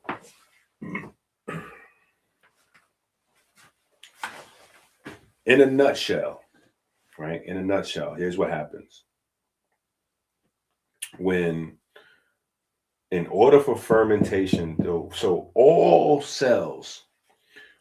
human cells have fermentation as a backup. All human cells have fermentation as a backup, right? Including even the fact that you have type 2B muscle tissue, right? Type 2B muscle tissue, right? Their normal process is very similar to fermentation, right? Because type 2B muscle tissue, fast twitch muscle, that Black people are famous for, because Black people have the highest percentage of type 2B fast twitch muscle, is very close to fermentation already, right? It's very close to fermentation already. So there's that. But every type of human cell has a backup plan, right? So when we talk about the mitochondria process, right? And we showed a video in the beginning of like our intro, right? Which is the breathing in. So we show the air and the energy and all that, the life force coming into the nostrils, going into the lungs. And then from the lungs, we show it going into the blood, then the heart, then the aorta, aka the Y septum, and then distributing through the body. We show the brain real quick, give some respect to the brain. And then we go hemoglobin to myoglobin, right? So you can see the oxygen and electricity transferring as it's coming through. So nose, lungs, blood, heart, aorta, right? And it's in the aorta, in the hemoglobin. So from hemoglobin, it transfers to myoglobin. The myoglobin is the pigment inside the cells that grabs it from the hemoglobin.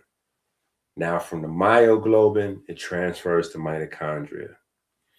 When the mitochondria begin failing, right? When the mitochondria begin failing, that's where glutamine comes in. Glutamine comes in and props up, initiates plan B. Glutamate comes in and initiates plan B. Plan B is fermentation. But glutamine is like the last straw. Like maybe you heard your mom say that, or maybe you was in a relationship and you was a headache, right? And so your husband was like, yeah, this is the last straw, and they left you. Or your wife was like, this is the last straw, and they left you. And they went on their own. They left the family and went on their own, right? I can't take this no more. I'm leaving the family and going to do my own thing, right? So when your cell is a healthy cell, it has to participate within the family, right? So liver cells work with the family of liver cells. And when your body eats carbohydrates, whatever, they all share that. And they all breaking it down and they eating together, right? So if they eating a little bit of food, they eating a little bit of food together as a family. They all starving together. If it's a lot of food, they all eating, gaining weight, overeating together. Whatever happens, they do it as a family unit. That's what healthy cells are, family unit, right? The moment that the mitochondria starts to malfunction, that's the last straw. Now that cell is leaving the family unit. Yeah, that cell is leaving the family unit. Glutamine is the last straw. Glutamine is the thing that allows your healthy cell to switch gears and go from oxidative phosphorylation, right? Oxidative phosphorylation is the big term to describe, breaking down sugar, Krebs cycle, or breaking down fat, beta oxidation, then Krebs cycle, and then, B1, vitamin B1 and B2, right? Disguised as NAD and FAD, right? Take that into the mitochondria, the electron transport chain, and then you recycling, making water, recycling ATP. That's oxidative phosphorylation. That whole process of beta oxidation, tricarboxylic acid cycle, right? Recycling water at cytochrome 4, recycling ATP, cytochrome 5, ATPase. That's all oxidative phosphorylation. When that has failure for whatever reason, usually it doesn't fail until NRF2 fails. So it doesn't fail until NRF2 fails, which is the reason why you're not supposed to be on that monthly detox in the first place. Just saying. So the NRF2 system fails because the NRF2 system is protecting the mitochondria, right? Not to mention that inside the electron transport chain, each cytochrome has a little bit of sulfur and a little bit of iron there. The iron is for the electrons, but the sulfur is for antioxidant purposes, right? So when that process fails, the mitochondria, glutamate allows the fermentation process to kick in, right? Glutamate allows that process to kick in. Vitamin K comes in because vitamin K controls the ability of glutamate to flip that on switch. And remember, we discussed, it was yesterday, I think, or the day before. Remember, we discussed electricity. How electricity is you got the binary on and off switches for everything, right? And so that's always an electric signal, right? But the electric signal is carried by some type of ion or a group of ions, right? A cascade of ions, if you will, right? In a lot of cells, calcium is usually the light switch, right? So vitamin K is going to be able to regulate and control whether that switch gets switched on or off for glutamine and fermentation through calcium, right? Through calcium. So that is the main reason why, well, not the main reason, because I don't actually have cancer. Thank God, right? No, that's one of the main reasons why vitamin K is on the website in the guise of chlorella and spirulina, to have a raw food source, right? A raw food source of strong vitamins, right? And then the other thing is with chlorella, that's unique to chlorella. Chlorella provides the body with nucleic acids, right? So I don't know if y'all remember. Some of y'all will. Some of y'all new, so y'all probably don't. But we spent a lot of time talking about nucleotides and nucleosides, right? Specifically, nucleosides, because nucleosides are part of the medicine world already, right? So as we're having this conversation now about the potential conversion of the way the world looks at food, RFK and Trump have passed this into law, right? So this is going to start the potential conversion of how the world looks at food. Food will now be seen as medicine. It won't be the little, side thing where you come to the holistic community and you see a guy in a dashiki and, it's not going to be that. It's going to be the main thing. So you're going to go to the hospital, and in the hospital, they're going to tell you about herbs and all that.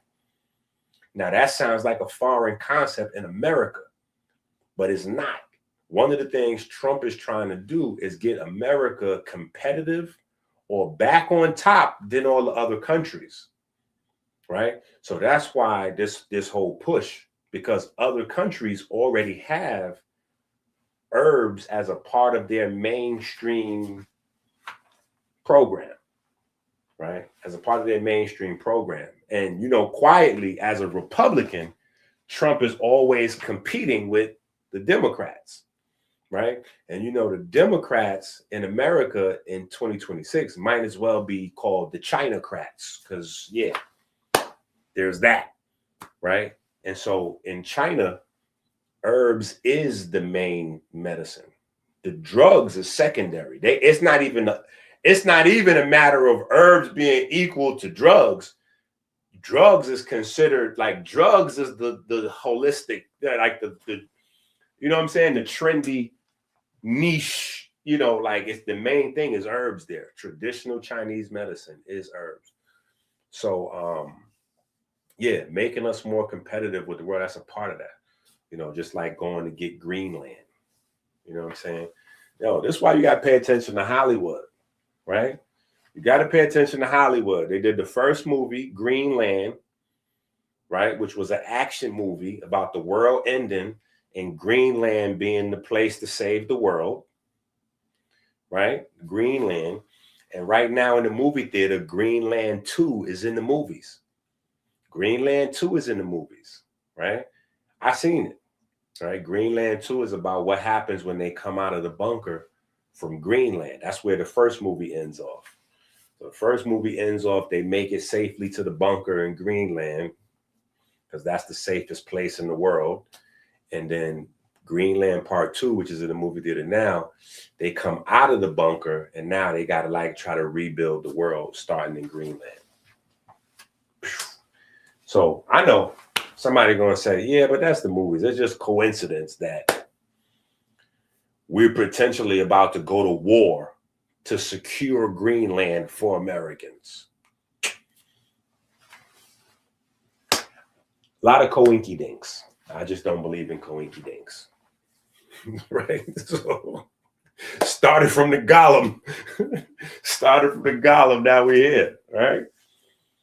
So that's one of the main things. And then also, like I was saying, nucleosides, right? Let's look it up. Let's go to the demons real quick for people that's, people that might be new, right? This where we was at, talking about Puffy. All right, so nucleoside, let's do it like this. What is a nucleoside?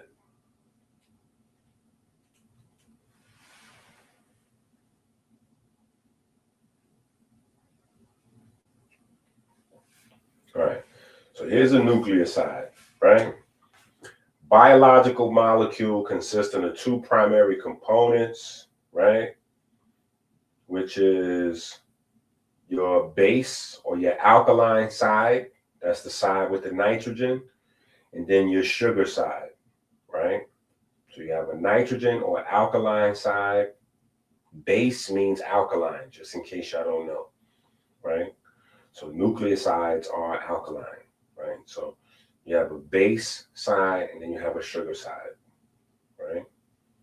Now, in order to make a nucleoside into a nucleotide, you have to add the phosphorus in, right? So a nucleoside is often described as a nucleotide without a phosphate group, right? So anyway, the nitrogenous bases, these are classified into two groups, your purines and pyrimidines, right? What's important is you know that these are the things that makes up your DNA, right? Right? This is what makes up your DNA and your RNA, right? This is where you get your A, C, T, and G, and sometimes U, right? Like your vowels and sometimes Y. In your DNA, you got sometimes U, right? So now we're going to ask the Google demons another question, right? We're going to go from what is nucleoside, right? Right? We got these here, right? This is your DNA and RNA, right? Then we're going to go, what is a, can y'all see what I'm doing? Okay, good. What is a nucleoside analog? Right?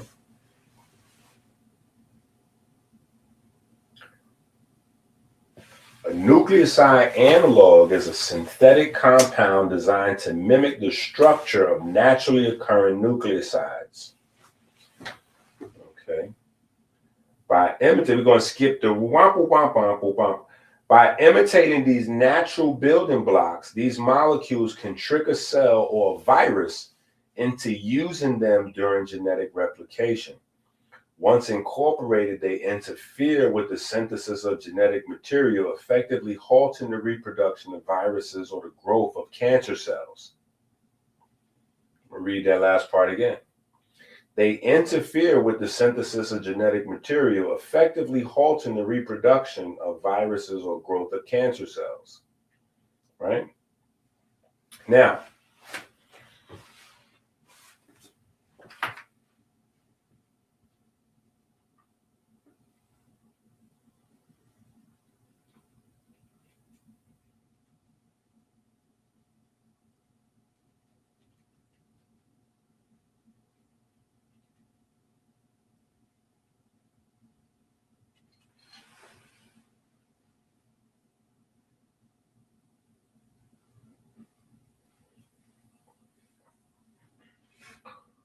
see that?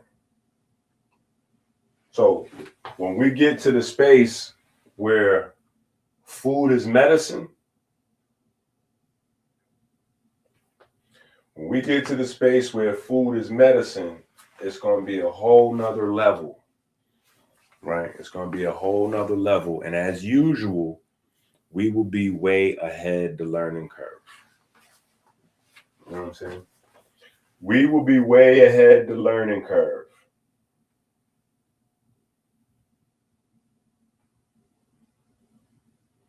Yeah, we will be way ahead the learning curve. Now, hold up.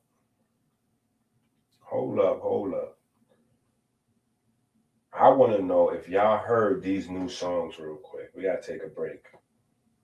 So I want to know if y'all heard these new songs.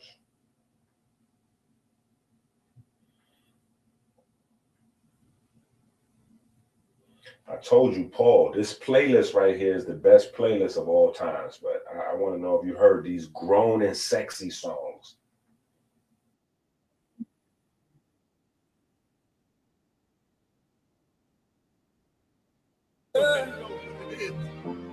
We here.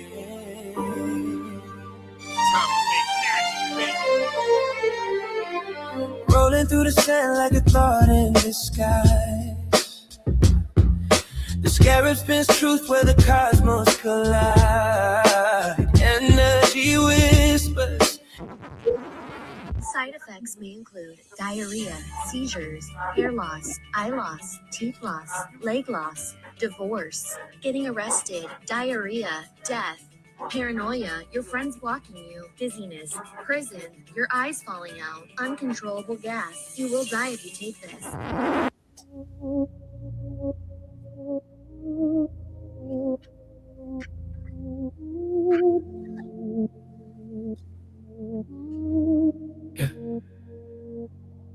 Walking like the room, like I owe you something. Footsteps on the stone, worth more than money. No, we writing on your face. I see the way, let me take it away. Candles low, shadows climb the walls. Silence talking louder than we ever call. You don't ask, you Melanin versus diabetes. You already know what it is. We here. Global gas. You will die if you take this.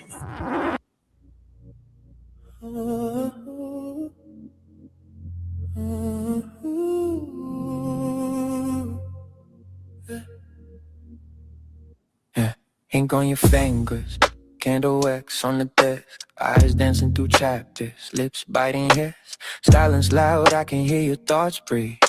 Your mind must know what it do to me. You don't flirt, you dissect every thought, leave me red. I came for the view, but I stayed for the depth. You don't rush a conclusion, you savor the thread. Yeah, your intellect undressing me instead. You read me like footnotes, underline my flaws.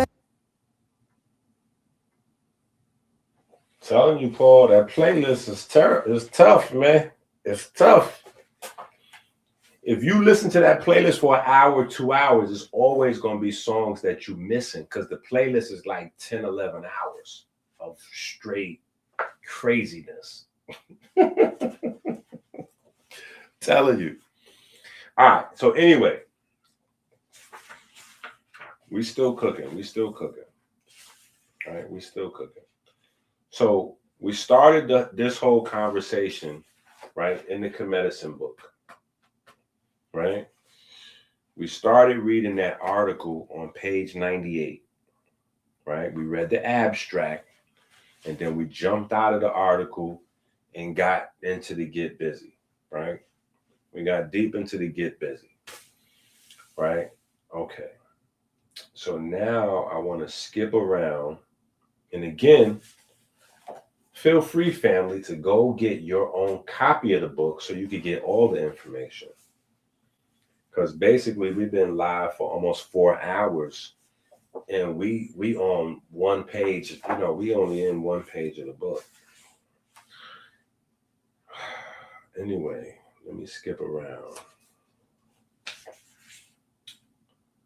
Okay, so we jump to page 103. We jump to page 103, right? We jump to page 103. It talks about respiratory insufficiency as the origin of cancer and the Wahlberg effect. So now that we have an idea of fermentation, right? What makes a cell go into fermentation is failure in the mitochondria. Well, what causes the failure? Insufficiency of oxygen delivery. So this is why we spend so much time talking about what book is that? Osiris, Diabetes, and Respiration, right? Because that's the book where we lay out how cellular respiration happens, right? When your metabolism starts to uncouple from your respiration, your body is breaking down more glucose, right? It's breaking down glucose faster than you could breathe in, right? That's putting the mitochondria under stress, super high levels of stress. We don't feel it. We feel good. We feel warm inside. As we're creating the conditions for cancer, we feel amazing. Because remember, as we breaking down high loads of sugar, we feel amazing. Why do we feel amazing? Because it's stimulating dopamine release and all that, right? Our own endogenous heroin production, right? So we got endorphins and dopamine being released as we're loading up on the lower the quality of carbohydrate, the better it makes us feel temporarily, because the more dopamine and endorphins is being released, right? So, If we have a salad, it's cool, but it doesn't feel as good as like a mango or some apples or some grapes. And mangoes and grapes don't feel as good as, like, say, maybe a bag of Oreos or chocolate chip cookies and some milk. You know what I'm saying? Like, the lower the quality, and then you could change the milk to ice cream. Like, the lower the quality, you know what I'm saying? And we was in the supermarket and we seen some, I was having to explain why this ice cream is insane, because they market it as a healthy ice cream, but it's made with raw honey. It's expensive as hell, but it's made with raw honey. I'm like, yo, that might as well be labeled diabetes in a box. You know what I'm saying? It's crazy. But anyway, so it makes us feel good, but all that compressed and dense sugar, right? Usually that's coupled with a sedentary moment or sedentary lifestyle overall. So you're getting in compressed amounts of sugar and very little breathing, right? This is why as people get, experience metabolic diabetes, high blood pressure, whatever, their resting heart rate goes up. So we talked about that. You know what I'm saying? You want to have a heartbeat per second. Once you start getting into a resting heart rate of 70, 80, 90, it's going down. You want your resting heart rate to be somewhere around 1 heartbeat per second. 60 beats per minute is good. 60 beats per minute is good. 55, 50, great. If you start getting to like 30 beats a minute, just know that's like a dope fiend. You might die. When they do lean, their heart slows down. This is how they die. Their heart slows all the way down and they just drift off into death. They just take death hand and just walk. They just skip. They just grab death. Imagine the angel of death. They just grab the angel of death hand and they skipping together through the grass. Yeah, they don't even know they dying. They just slowly, their heartbeat slow all the way down. Like just like a slow powering down. You know what I'm saying? On your laptop, you can hit the quick reset and your laptop will cycle off and then right back on. And then you could power off and it shut down everything slowly. That's what heroin did, right? So we don't want our heart rate to go too low, but we do want it to get around, right in between 50 and 70. You know what I'm saying? That's the sweet spot. 50 and 70 is the sweet spot. If you're into meditation, in your meditative states, you can take it deeper. You can consciously slow down your heart rate and do some other stuff, but that's a different conversation and probably unsafe for 99% of the population, right? But yeah, so you got to keep those two systems designed to stay coupled. So how do you do that without thinking about the biochemistry and all that? Eating, activity. If you keep the eating coupled to the activity, you're Gucci. When the activity level goes down and the eating level goes up, it's going to be crazy, period. Even if the eating level is protein, if the activity level goes down, this is why so many athletes get diabetes. Most of the athletes get diabetes. Athletes is eating amazing diets. That's one of the main things that makes them feel wealthy. When they get that millions of dollars and all that, they're eating.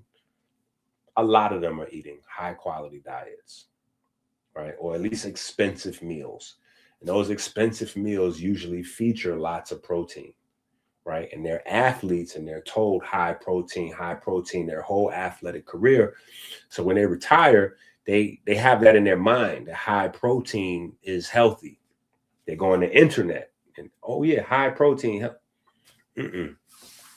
No, high protein is not healthy, right? High protein is healthy for an athlete, especially an athlete who's burning 5, 10, 15, 20,000 calories a day on game days, right? And half that on practice days. Sure, because they literally are breaking down so much of their tissues every day, wear and tear wise. They can't get enough protein in to synthesize all of the tissue that they need. So yeah, just go crazy. Get as much protein in as you can. But when you stop that level of activity, remember, your protein requirement is based on your activity level. And any excess protein that you eat is going to be converted into sugar. So even if you're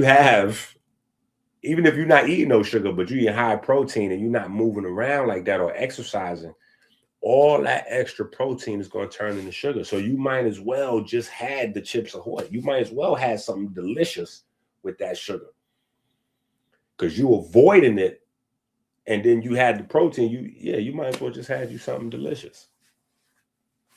You're going to have that sugar regardless.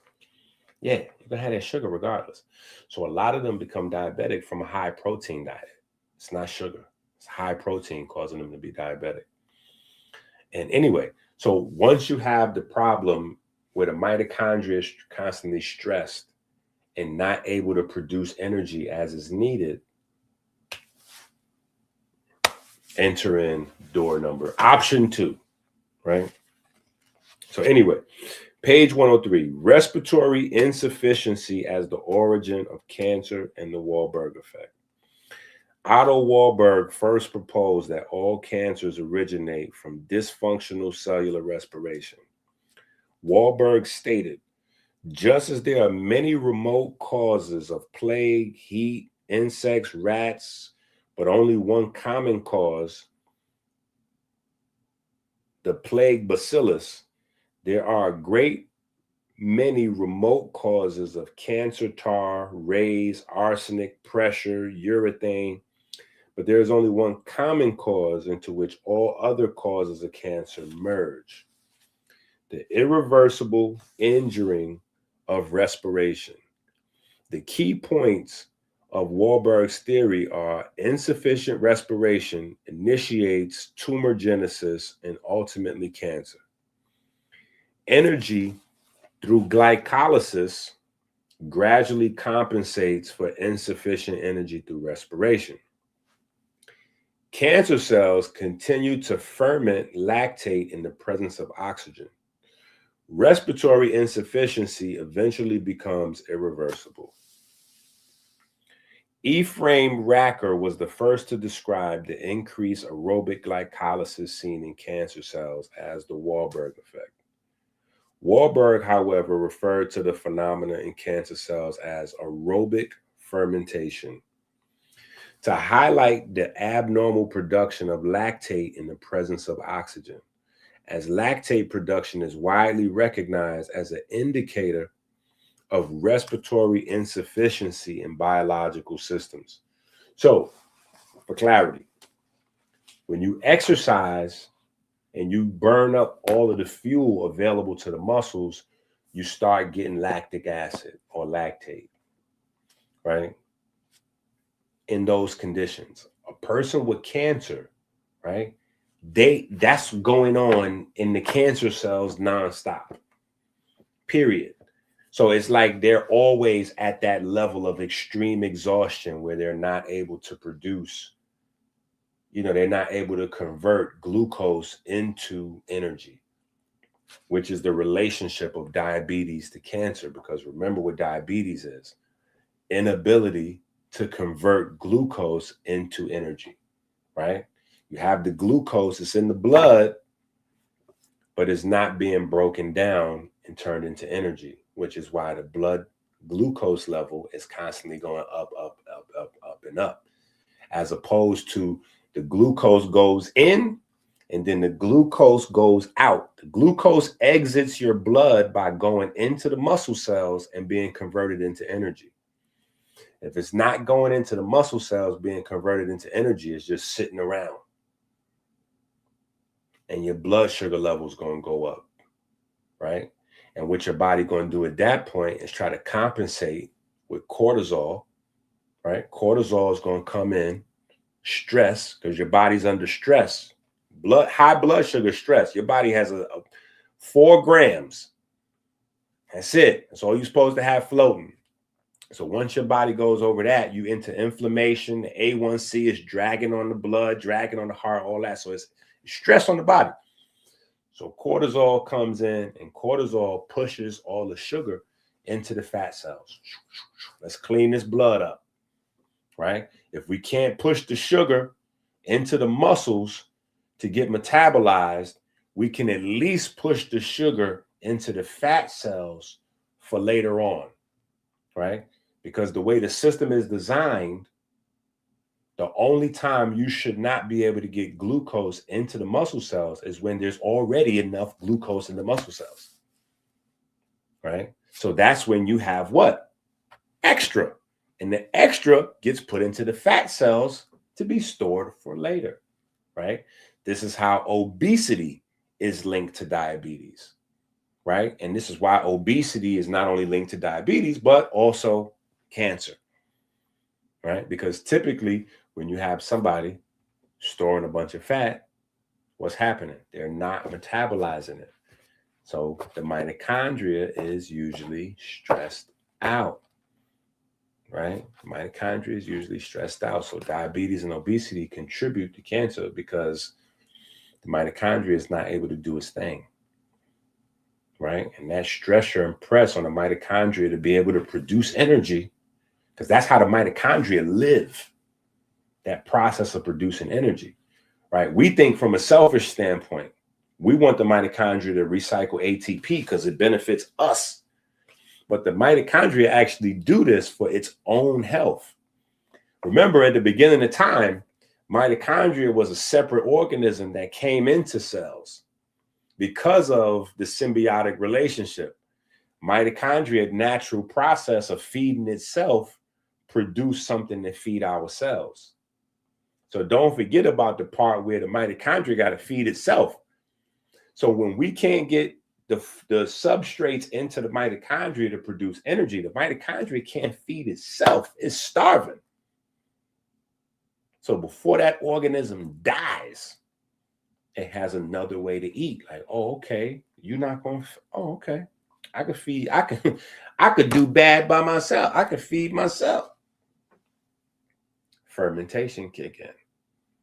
Right? Now we no longer in a symbiotic relationship. Now we no longer breaking down the food, passing it. We no longer breaking bread with mitochondria. Mitochondria is now is a shooter. Respect the shooter. Then switch. It's no longer a healer. Right? Respect the healer. You also got to respect the shooter. Right? Mitochondria then switched up now. If we're not going to feed it, it's going to feed itself. Right? All right, so the article continues, right? And then we go into more blueprints. Okay, wait a minute. Hold on. I ain't skipping this part. Blah, blah, blah, blah, blah. Okay, so here, besides drugs that target glucose, drugs that target glutamine can also be effective in killing systemic metastatic cancer cells. And they got all the references. I told you this is going to be big money. And once they start selling them drugs that target glutamine, nobody's ever going to mention to you that vitamin K does the same, because vitamin K it's a couple dollars.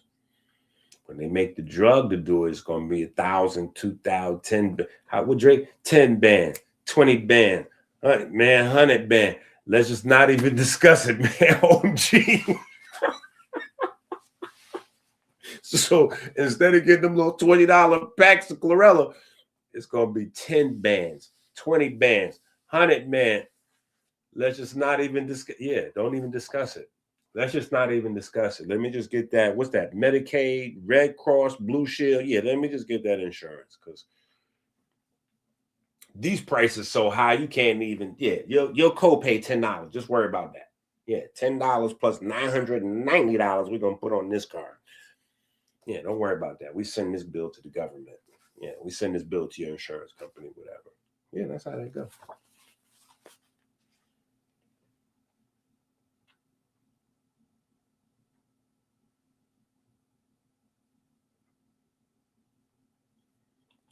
Uh-oh. Uh-oh. The next hat dropping. The next hat dropping. The next hat dropping. Y'all better go to polyibic. Y'all better go to polyibic.com and get the merch. This is second. This who makes all of the stuff.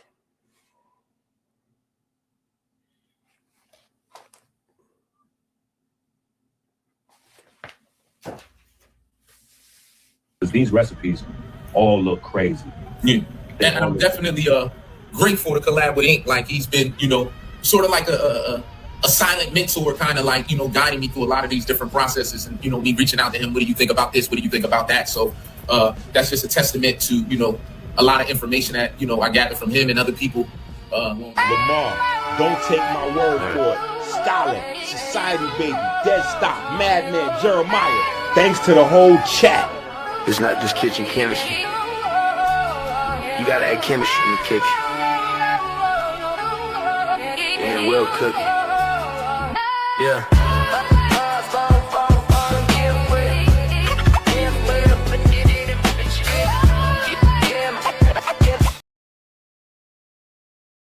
These recipes all look crazy. Yeah. And I'm definitely grateful to collab with Ink. Like he's been, sort of like a silent mentor, kind of like, guiding me through a lot of these different processes and, me reaching out to him. What do you think about this? What do you think about that? So that's just a testament to, a lot of information that, I gathered from him and other people. Lamar, don't take my word for it. Stalin, Society Baby, Dead Stop, Madman, Jeremiah. Thanks to the whole chat. It's not just kitchen chemistry. You gotta add chemistry in the kitchen. And well cooking. Yeah.